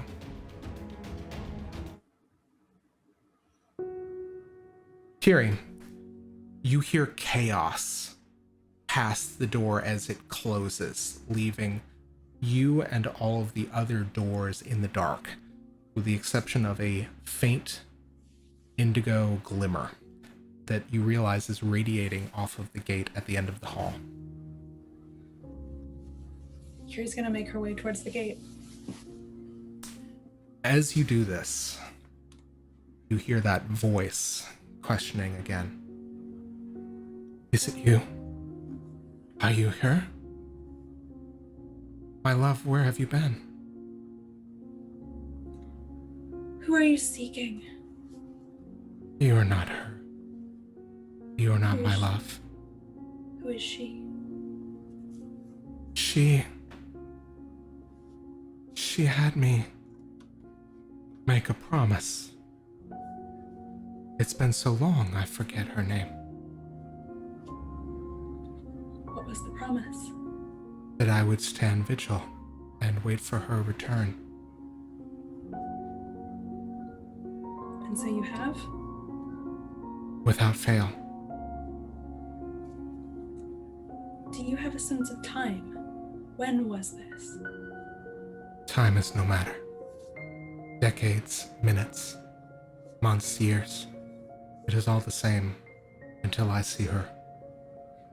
Until I hear her voice. I admire that.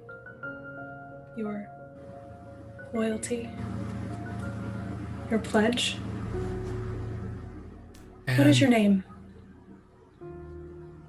And there is a pause.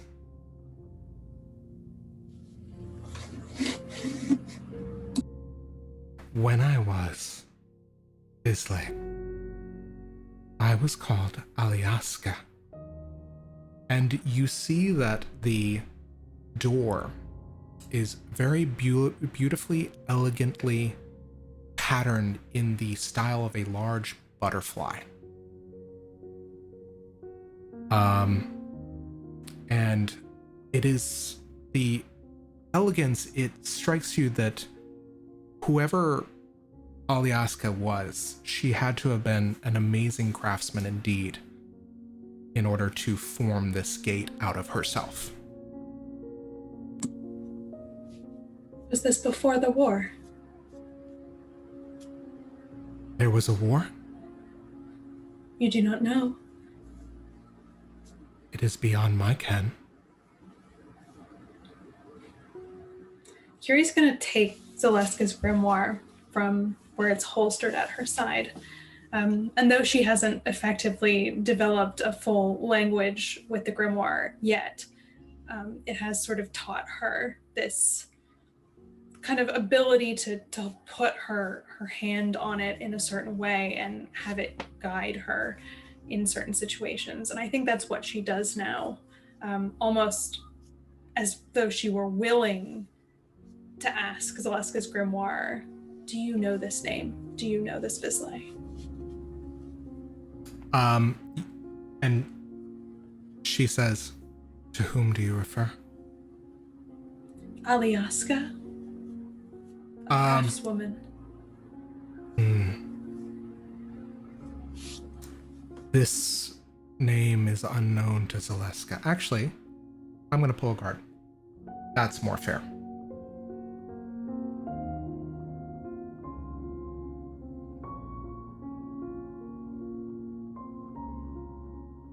The Endless Maze.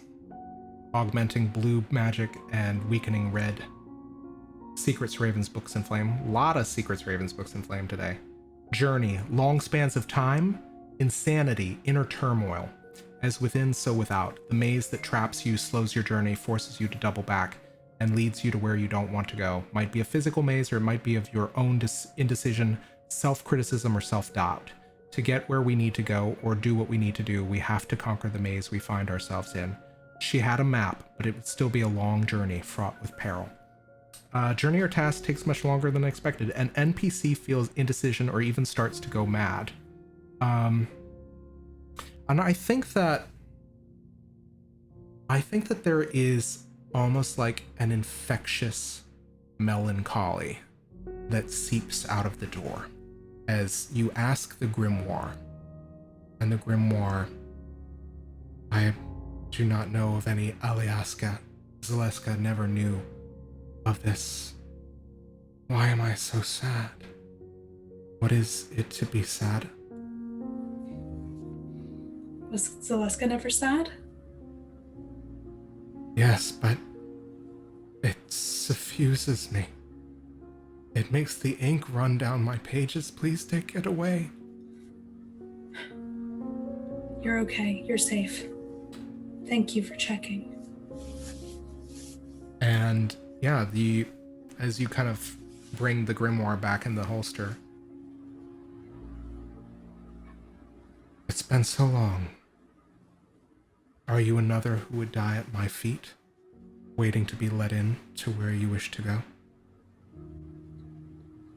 I am not concerned with what lies beyond your doors. I am concerned with you, the gate itself. That is the first I've ever heard anyone say such a thing to me. If you want to find her, your great love, perhaps she no longer exists, but I am a librarian. I keep history. I keep pages and pages of books and documented knowledge. If there's anywhere that we could find out something about what happened to her, It would be the Library of the Vance. Vance. This is known to me, the Vance. It's been so long.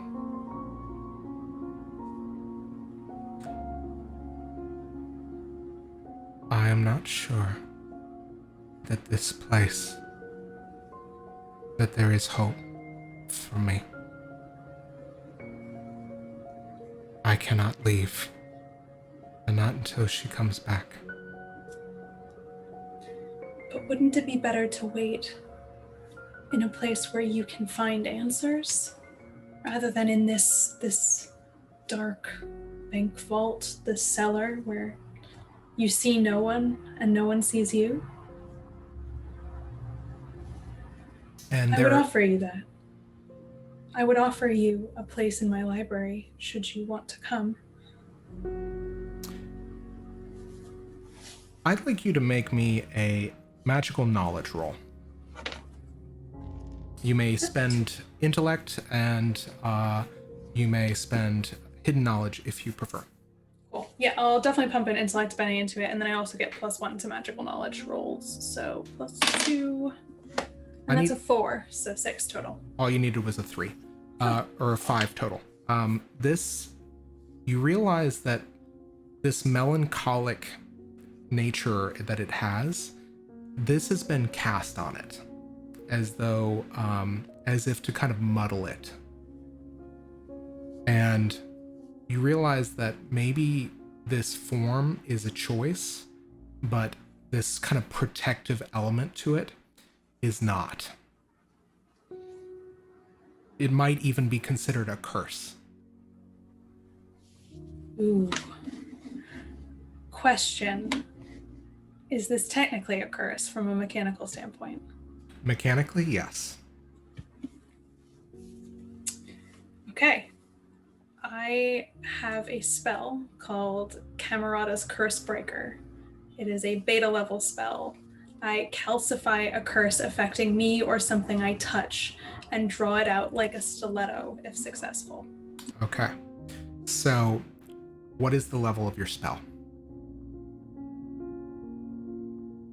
It is level 5 +1 die. Okay. Color invisible.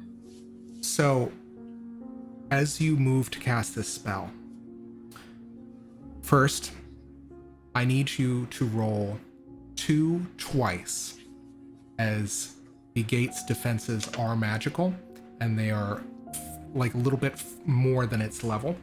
And not only that, I want you to describe for me what this looks like as you commune with the spell. Do you also need to tell me whether or not you decide to spend sorcery, or if you want to let it kind of block out that part of your brain for the Vance? So on the first question, I think I will spend sorcery as well. And then secondly, so just to clarify mechanically in terms of rolling 2 die twice, what do I have to get on them each time? Actually, I forgot. You're a Vance. You have efficient spell casting as well. Yeah. So your spell level is actually 6, so you only need to roll 1 twice, because you roll 2 dice for your spell. Gotcha. Okay. Okay, that is a 6. And a 4. Okay. Describe what it looks like as you take this melancholic virus and you drag it out of the gate. Kyrrie sinks to her knees and she basically prepares this spell. She communes with it and she asks it, or she tells it, this creature is in pain and this pain is magical. And I'm hoping that you will help me withdraw this pain so that this creature can move on and can seek this woman, this Bisley that they've been waiting for. And like a cat flicking its tail indecisively before reaching to paw out this awful curse, you remove the melancholic virus as the gates, almost in jubilation, swing open and an indigo mist. And you hear it just speaking. Magia, I'm coming. Magia, I remember now. And the mist opens as if to pull you in. What do you do? I let it. Where do you want to go in all of the actuality? Where I feel safest. And where's that? My library. You tumble through the gate and into the Vancian campus in the library of the Esoteric Order. And we're going to jump back to Gavriel. Actually, we haven't, I will say this, we should probably resolve where Twigg's going before we do that. Twigg, you're kind of huffing and puffing at this point, and you realize with some chagrin as you turn around the corner and you see a very large form fly over your head with very large red and blue and orange wings, and that is when you start hearing doom, doom, doom, doom, doom, doom, as the Maurice's house has turned back around the corner and is pursuing this form overhead. You may make me a perception roll. What the fuck? God, I hate it here. I will spend a, let me double check to make sure. Yeah, I will spend a bene on that. Okay. It's a 0 on the dice, so it's a 1. Okay. Yeah, I think that you barely. Wow, people actually. Oh, wow. And then suddenly, just barreling forward, you see the house, and pristine guard, having turned one corner, are now turning back around to follow it. What do you do? I guess I'm gonna go into the. God damn it. Now, what's the activity outside the front of the bank look like? The front of the bank is like, one side of it is a smoldering ruin, as it appears to be on fire. There are people kind of like almost panicking as people move around. You see clerks kind of, you see what looks to be like a animated armor, like suit of armor, pulling itself out of the wreckage and then looking up and around. It is chaos in the bank. Whatever happened with a lot of force, and it happened very quickly. What do you do? God damn it, Gav. All right. I didn't do this. That is a logical, that is a legitimate logical leap. Twigg is going to cast, once again, Psychic Missive. Apparently, I am a telephone operator today. Thum, thum, thum, thum, thum. Yeah, what do you say as this house is barreling towards you? Do you know anything about a bank that's been exploded from the inside? Everything's on fire and guards. Where are you? I don't want to be here. You can respond to this message. Gavriel, you hear this in your mind. Get fucked. Well, fuck you too. Twig says out loud, Kyrrie, let's try this one more time with the... So actually with this one's super obnoxious because now I'm down to physicality.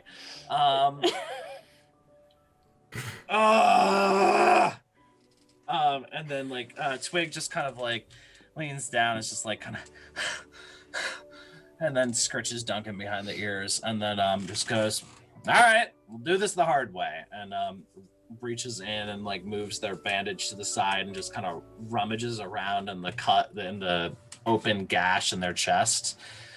and just kind of gives a little with the blood-coated fingers. So using the secret, for those of you that are watching that are curious what's going on, this is the blood is power. I can use my physicality instead of sorcery. I am a pool. And I am an infinite reservoir of angst.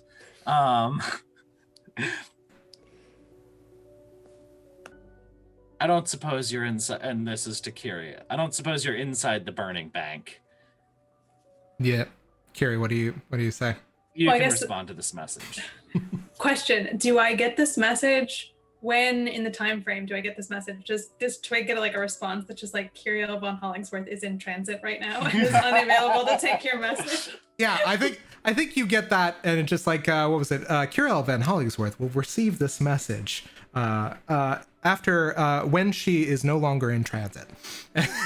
You'll basically, I will say this: it's not an actual phone message. That'd be ridiculous, even for this world.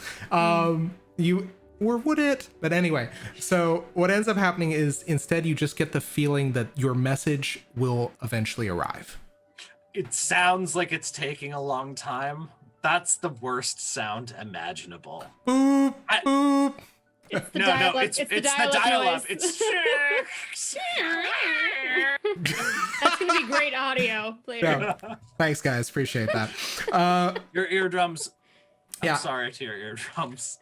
Yeah, I think that eventually, Kyrrie, you don't. I will tell you this: you do not receive a response immediately. What do? The house is now practically on top of you. It's about to bypass you. No, fuck them. Fuck Basil. Fuck his bullshit. No, fuck this. Fuck all these people. You know what? No, absolutely not. I'm gonna use my shiny new spell and fuck you guys. I'm going home. Witch step back to my house and with Duncan. Okay. And yeah, you witch step all the way back to the Topiary district. So first off, let us resolve this. Remind me, Gavriel and Kyrrie. Also, I cast like 4 spells there, by the way, Zach. Yeah. Yeah. No, I was gonna say, oh shit, that's right. We need to draw some cards. Okay. Also for Camerata's Curse Breaker. Okay, so Oh dear. so Lord. the card, the Revealing Knife, pale and green. Revelation, Discovery, Finesse. The Revealing Knife cuts everything. It slices through buildings or mountains as easily as paper or flesh. Anything that obfuscates what lies beyond or within is cut with precise strokes.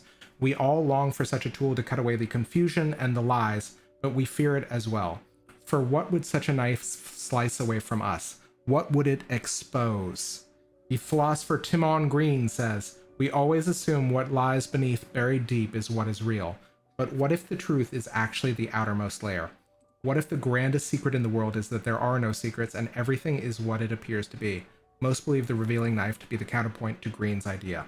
The blade carves away all that obscures, leaving truth exposed for all to see. May I just add, this is extra wait, so is this the card that was drawn for Camerata's Cursebreaker? Yes. So this spell, one of the after effects of it is that this stiletto curse that I pull out of the other being, it's now a weapon. Yeah. So it's like a knife. You can stab somebody with angst? It is called a curse dagger. And in fact, there is a little bit of a color note, which says curse daggers are versatile magical ingredients and some dark places in the actuality honor them as currency.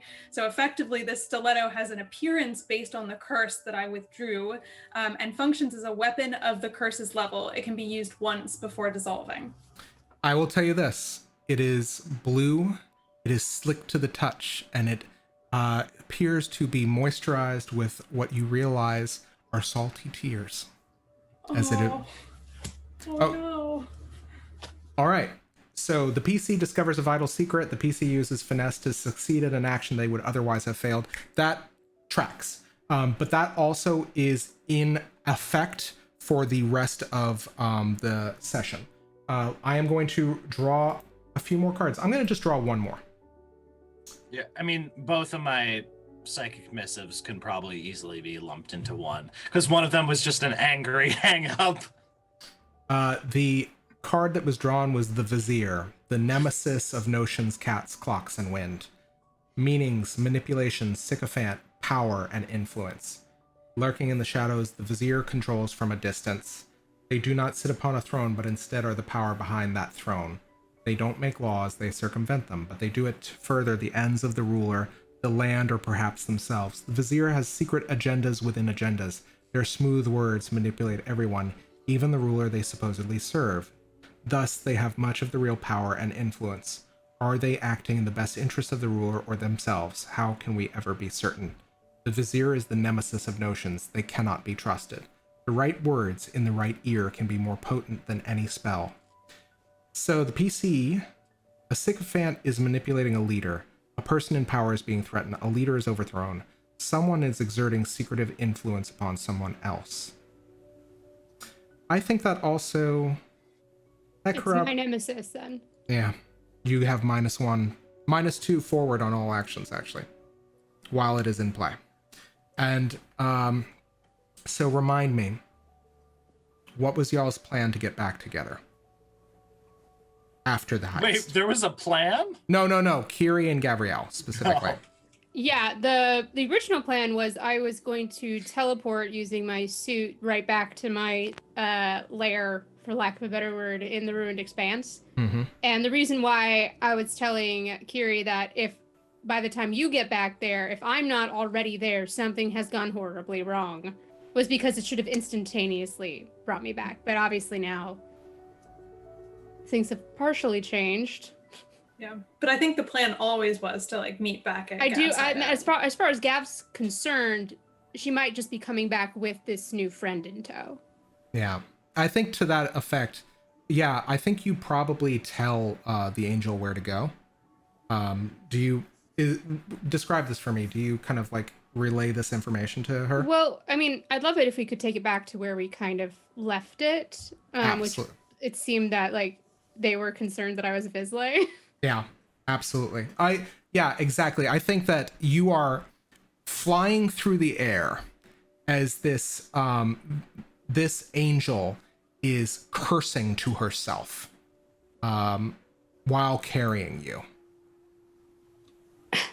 It's complicated. Complicated? Just as complicated as a lie is what it is. It's not a lie. Wear a halo. Who did you steal that from? It was here when I got here. Look, the city isn't safe, but I have a place. There are a few of us that wish to end the hold the Triumvirate has over the Vizsla and the actuality. If I am a lie, then this whole place is a lie. I saw you before, drawing the markings in the district. Maybe you've seen mine. That's you. If you take me back to the ruined expanse, we can have proper words. Ruined expanse? What are you, some kind of vampire? Did you steal that? You Just ate... a crazy woman trying to start a revolution.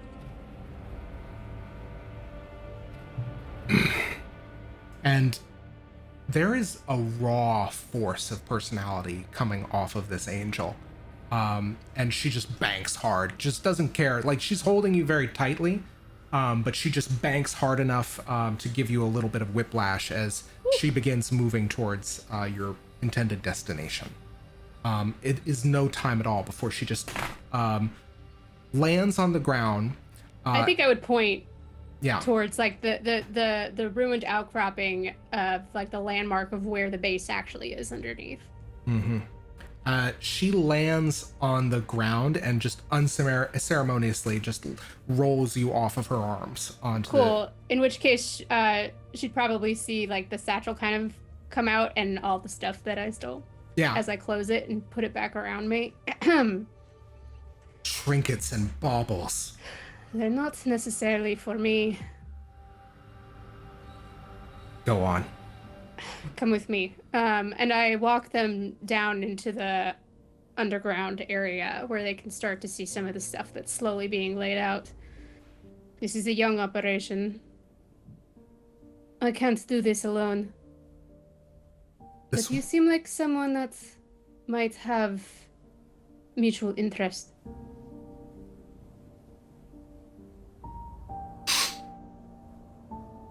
You did come in and started throwing fire in that bank. I'm impressed. It's what I do. Oh, I know what you are. An apostate. If that's what they call me. I've met many apostates. Want to You do haven't what met I many do. like me.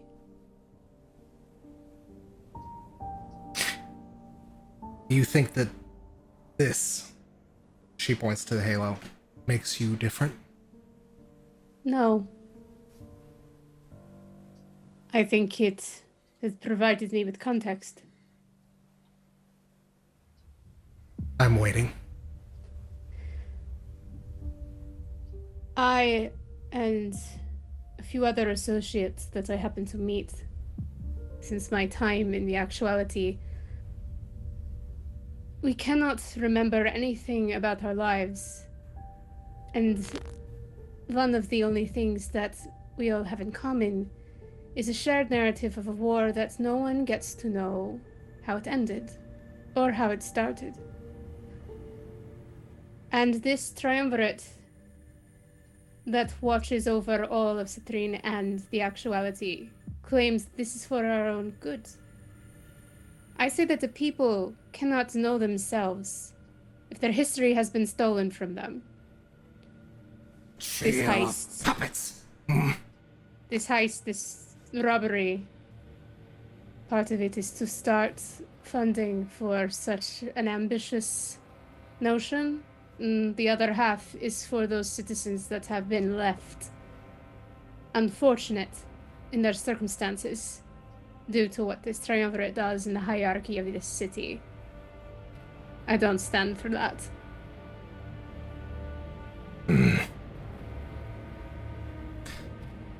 So what would you have of me, little apostate?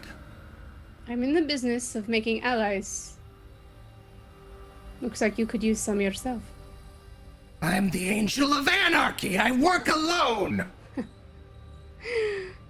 Anarchy can be had in a group. I am no great lover, obviously, of the hierarchy of this place. In fact, I would like to see it torn down. Whatever arises out of the ashes, well, that is for the people to decide.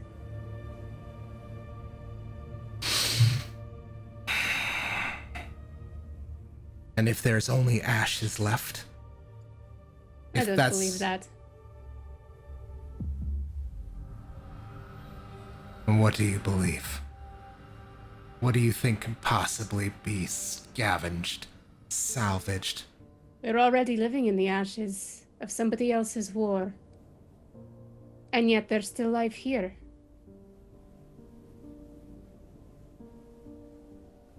What life? I agree. It's life that needs fixing. I've seen a lot in the Grey and in my time here. I've fought in a war myself. I know how this goes. I would be grateful for your aid. We could benefit each other, yes? What benefit could you grant me? The end of the triumvirate. That sounds like anarchy. And for the first time, this painted figure, all of these symbols of anarchy and words of power and rebellion, they flare on her skin. How are they go indeed? And I think that at this point, you hear something inside of you. Sister? And there is a moment where every bit of it's like your halo is trying to push out of your chest as if to try to reach out for this angel. Huh. Fate's a tricky thing. I think we know you. We? You have a sister. I have no sister. I fell. No one claims sister of me. I don't even know why I fell. Join the Legion of the Fallen. I fell and ended up here, in a way. But does the name Ethereal mean anything to you? She just stops for a moment. And as if there's some sort of cogitation happening, and she is struggling immensely, as if trying to get through a mental block. That name, it means nothing. Nothing. It should mean something. So something is stopping your memories as well. You see, we are not alike in our struggle. Burn it all. Burn it down.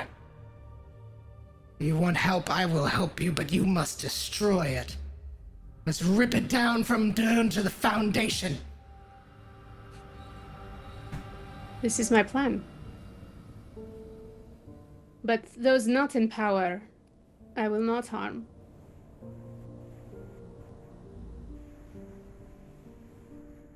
Anarchy means collateral. Is that something you're prepared to do? If you're truly an angel of anarchy, then I think your ire should best be directed at those that are responsible for the chaos, and not those that are forced to live among it. Fire rages. Conflagrations.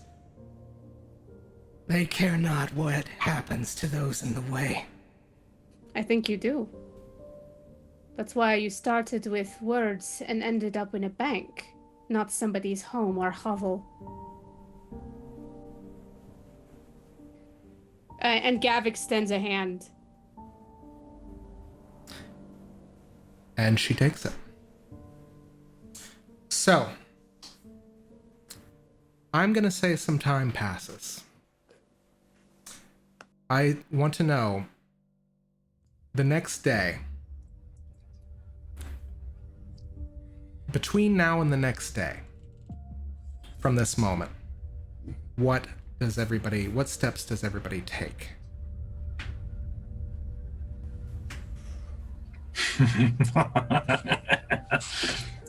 Yeah. I have dumb ideas. Okay. Would you like me to share them with you?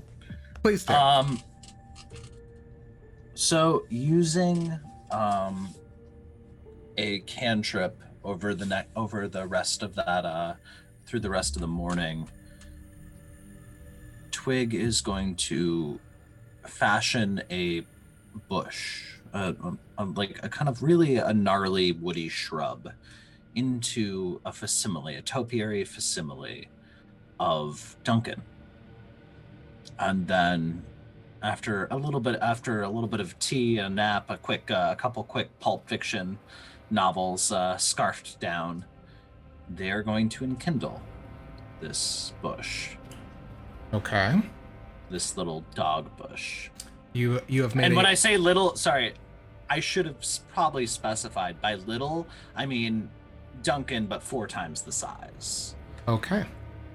So you make a very large Duncan hound out of a bush. That is correct. And then I'm going to put my blood and my ink and my self into it. Okay. And give it sapience. Okay. And yeah, I guess Is there any complications to that? Is there anything I need to know? No, as long as you have the sorcery to spend. What is your intention with this? Defender. Okay. I need somebody to watch my back because Twig's alone now. And that sucks. But they're gonna talk to the dog and just be like, I don't have a name for you. That's your choice. That's your prerogative. But I need you to watch this place. It's precious to me. And there is a rumbling rasp of thorns and brambles as it growls in assent. Where do you go? Twig goes back to their fancy swank-ass mattress and pulls the bandana off their neck. Okay. Only person they have left that they owe anything is Maurice. Time to spaghettify. And they're gonna try to read the war report. Okay. So you attempt to eat knowledge. Yep.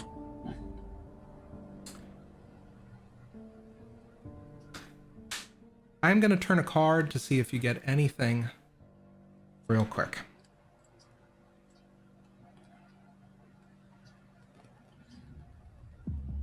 Born this way, baby. Suspicious Hound. Its color is indigo. It weakens gray. Vision, swans, blades, and water. Doubt, suspicion, lack of clarity, judgment, and decisions.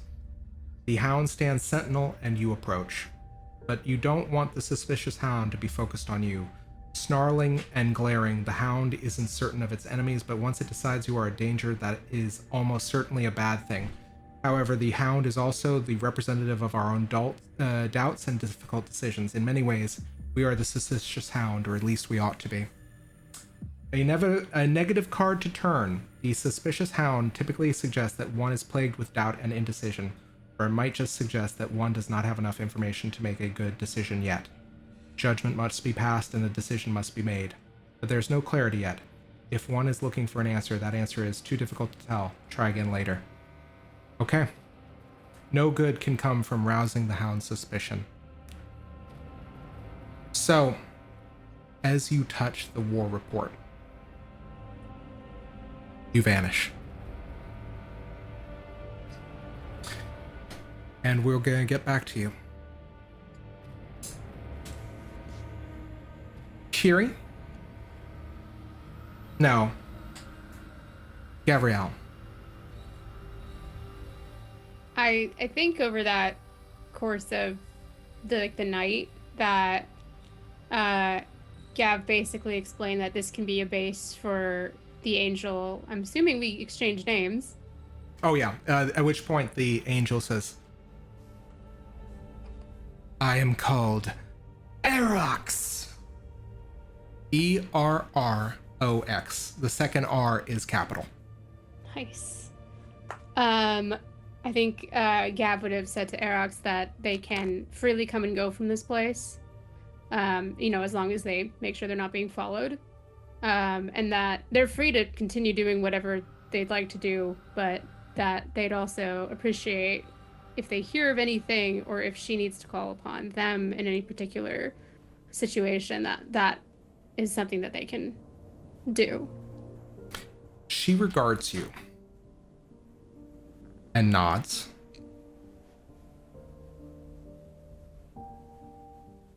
I thank you.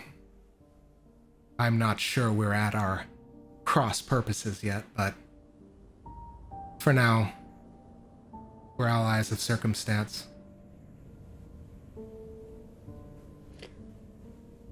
I find that's how I've made most of my friends in this city. Auspicious. And she takes flight. Then following morning, Gavriel, I think that you see a a sight that you don't necessarily welcome, but that you no doubt kind of probably felt and anticipated. And it's Basil Victorum with Duncan in tow.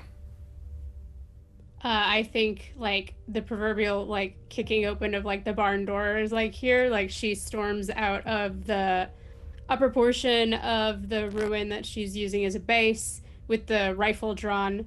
What are you doing here?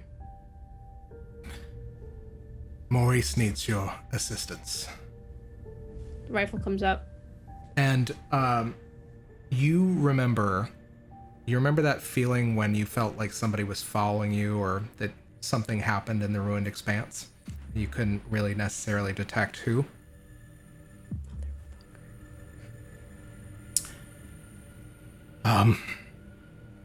Apologies. I have to ask you for a favor. Twigg and Maurice are gone.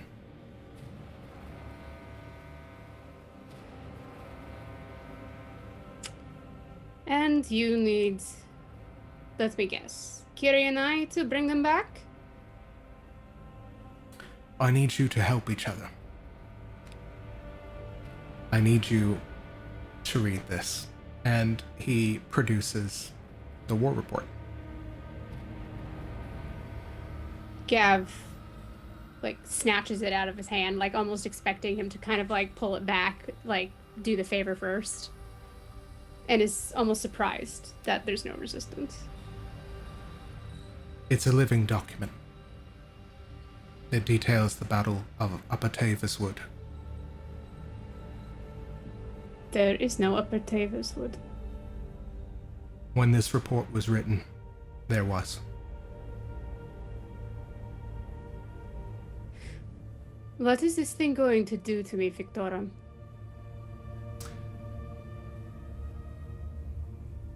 It describes a fixed point in time, an operation of which I believe all of you had a part to play. I was unable to experience it as I am grounded in fiction. Somewhat. It has our memories in here. I think so. At least part of them.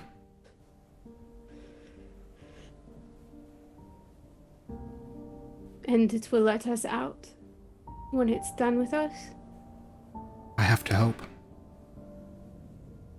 The reason that it hasn't let out Maurice or Twigg is I'm assuming that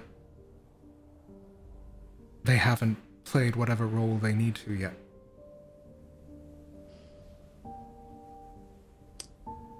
Oh, this better bring me back, as I have plans afoot.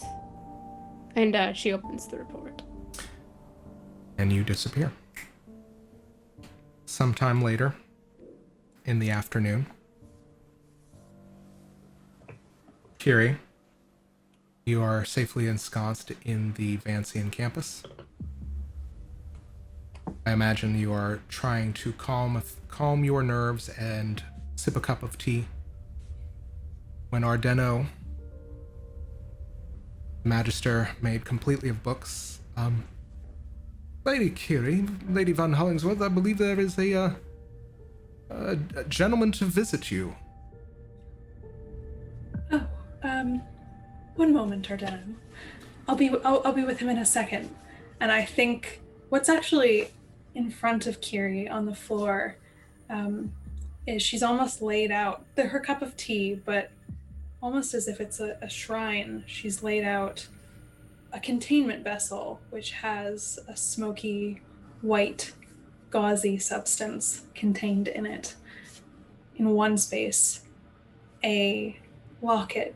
In the second space, and in the third space, a blue, glistening dagger stiletto knife. And she's kneeling in front of a mirror. There aren't too many mirrors in the library because a lot of people fear them, but I think as Ardeno exits the room and she prepares to receive her guest, she places her hand inside the mirror, just gently, and she says, "You said you could make me stronger." And at which point, the sound of cracking glass. Oh, so strong. We can make you so strong. Gav says that I can't be waylaid with this kind of thing. I need to be stronger, and I need you to teach me. Will you do that? You will take your fear, your doubt and trepidation, and we will break it off into a million shards that it might never trouble you again. I'm a quick study. I always have been. And you hear a knock at your door. We'll continue this later, she says to her own reflection in the mirror, and then goes to answer the door. You see a familiar afro, a familiar tweed suit, and bowler hat. As your gaze travels down, you see Duncan carrying what looks to be a sheaf of papers that you recognize. Is this? We need your help, Kyrrie. You are the last piece of this particular puzzle. Gav, Twigg, they're Maurice. Twigg sent me a message. I got it later, but I couldn't get through to them. Are they all... They're all gone? And he gently takes the war report from Duncan. They're in here. And you want me to go in there too? It's the only way. Well, if we are going to be dealing with a living document, we should do so in the proper manner. Come, I have a room prepared for this. Okay. And she leads Basil to the back where they have a special room in the Ventine Library for rare manuscripts for dealing with pre-war artifacts, those that do exist. And just because it's her thing, she fully clothes herself in the proper garb, she puts on the proper handling gloves. She goes through a very familiar and rote process for dealing with old documents. And she asks that Basil does too. He does so with a bit of a slight knowing smirk, as is his wont.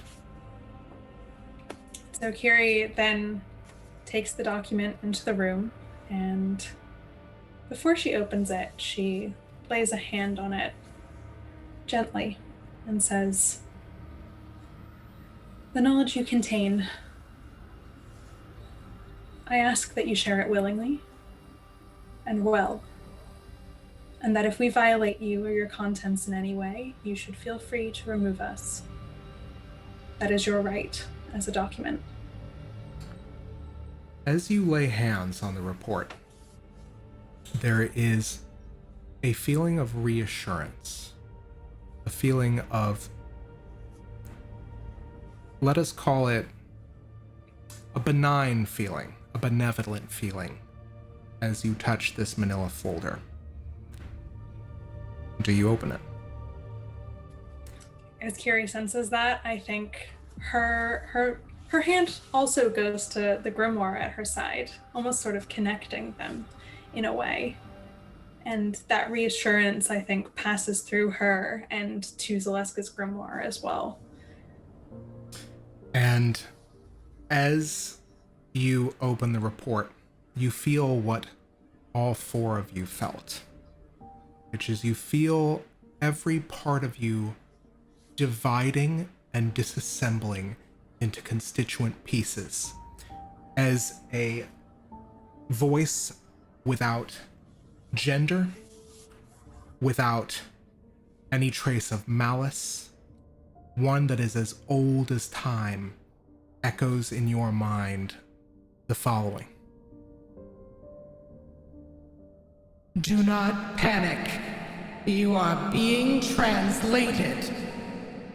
And you feel all of the cells inside of you reassemble. And I'm going to change the music.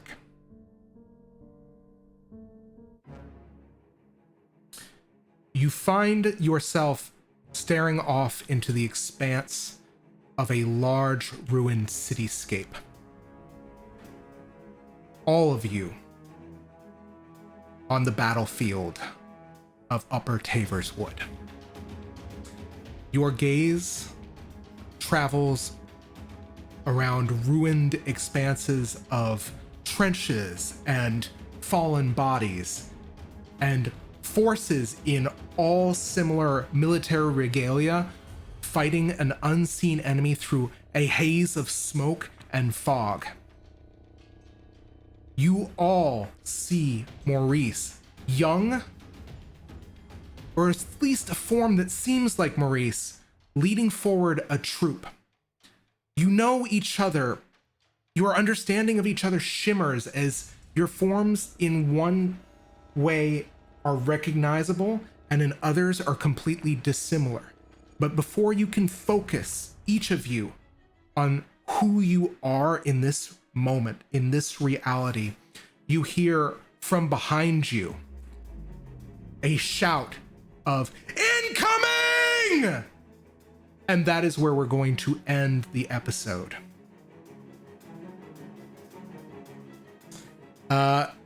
So, guys, it's been 27 episodes, but we finally got there.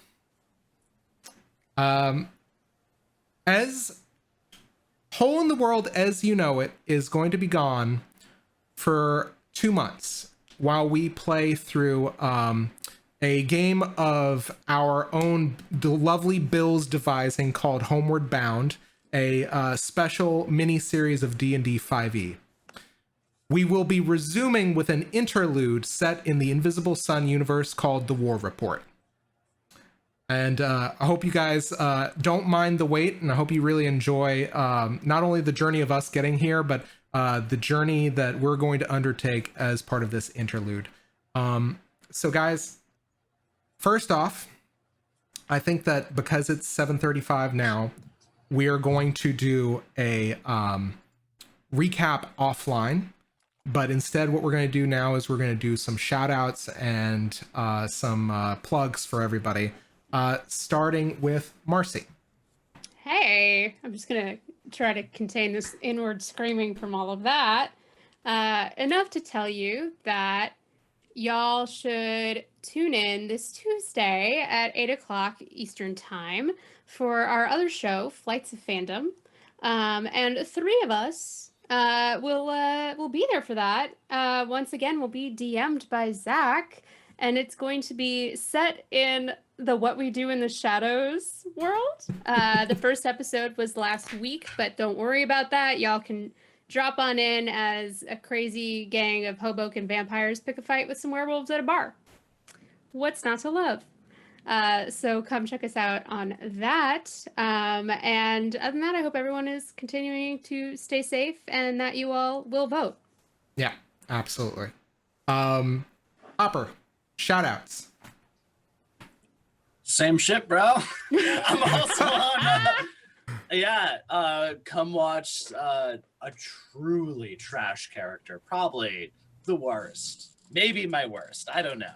Nonsense.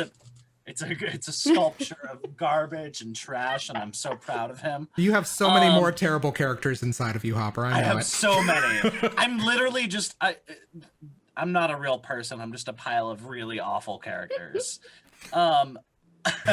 Yeah, like Marcy said, vote. We're super excited. I'm super excited. Bill is going to be running a D&D game in my homebrew world, which is terrifying, but It's gonna be so dumb. Are we talking about that yet? Can we tell them about what the base premise is? Yeah, sure, go ahead. Why not? It's Homeward Bound. We're doing Homeward Bound. We're gonna be adorable little animals rescuing our druids. It's gonna be so dumb, and I'm so excited.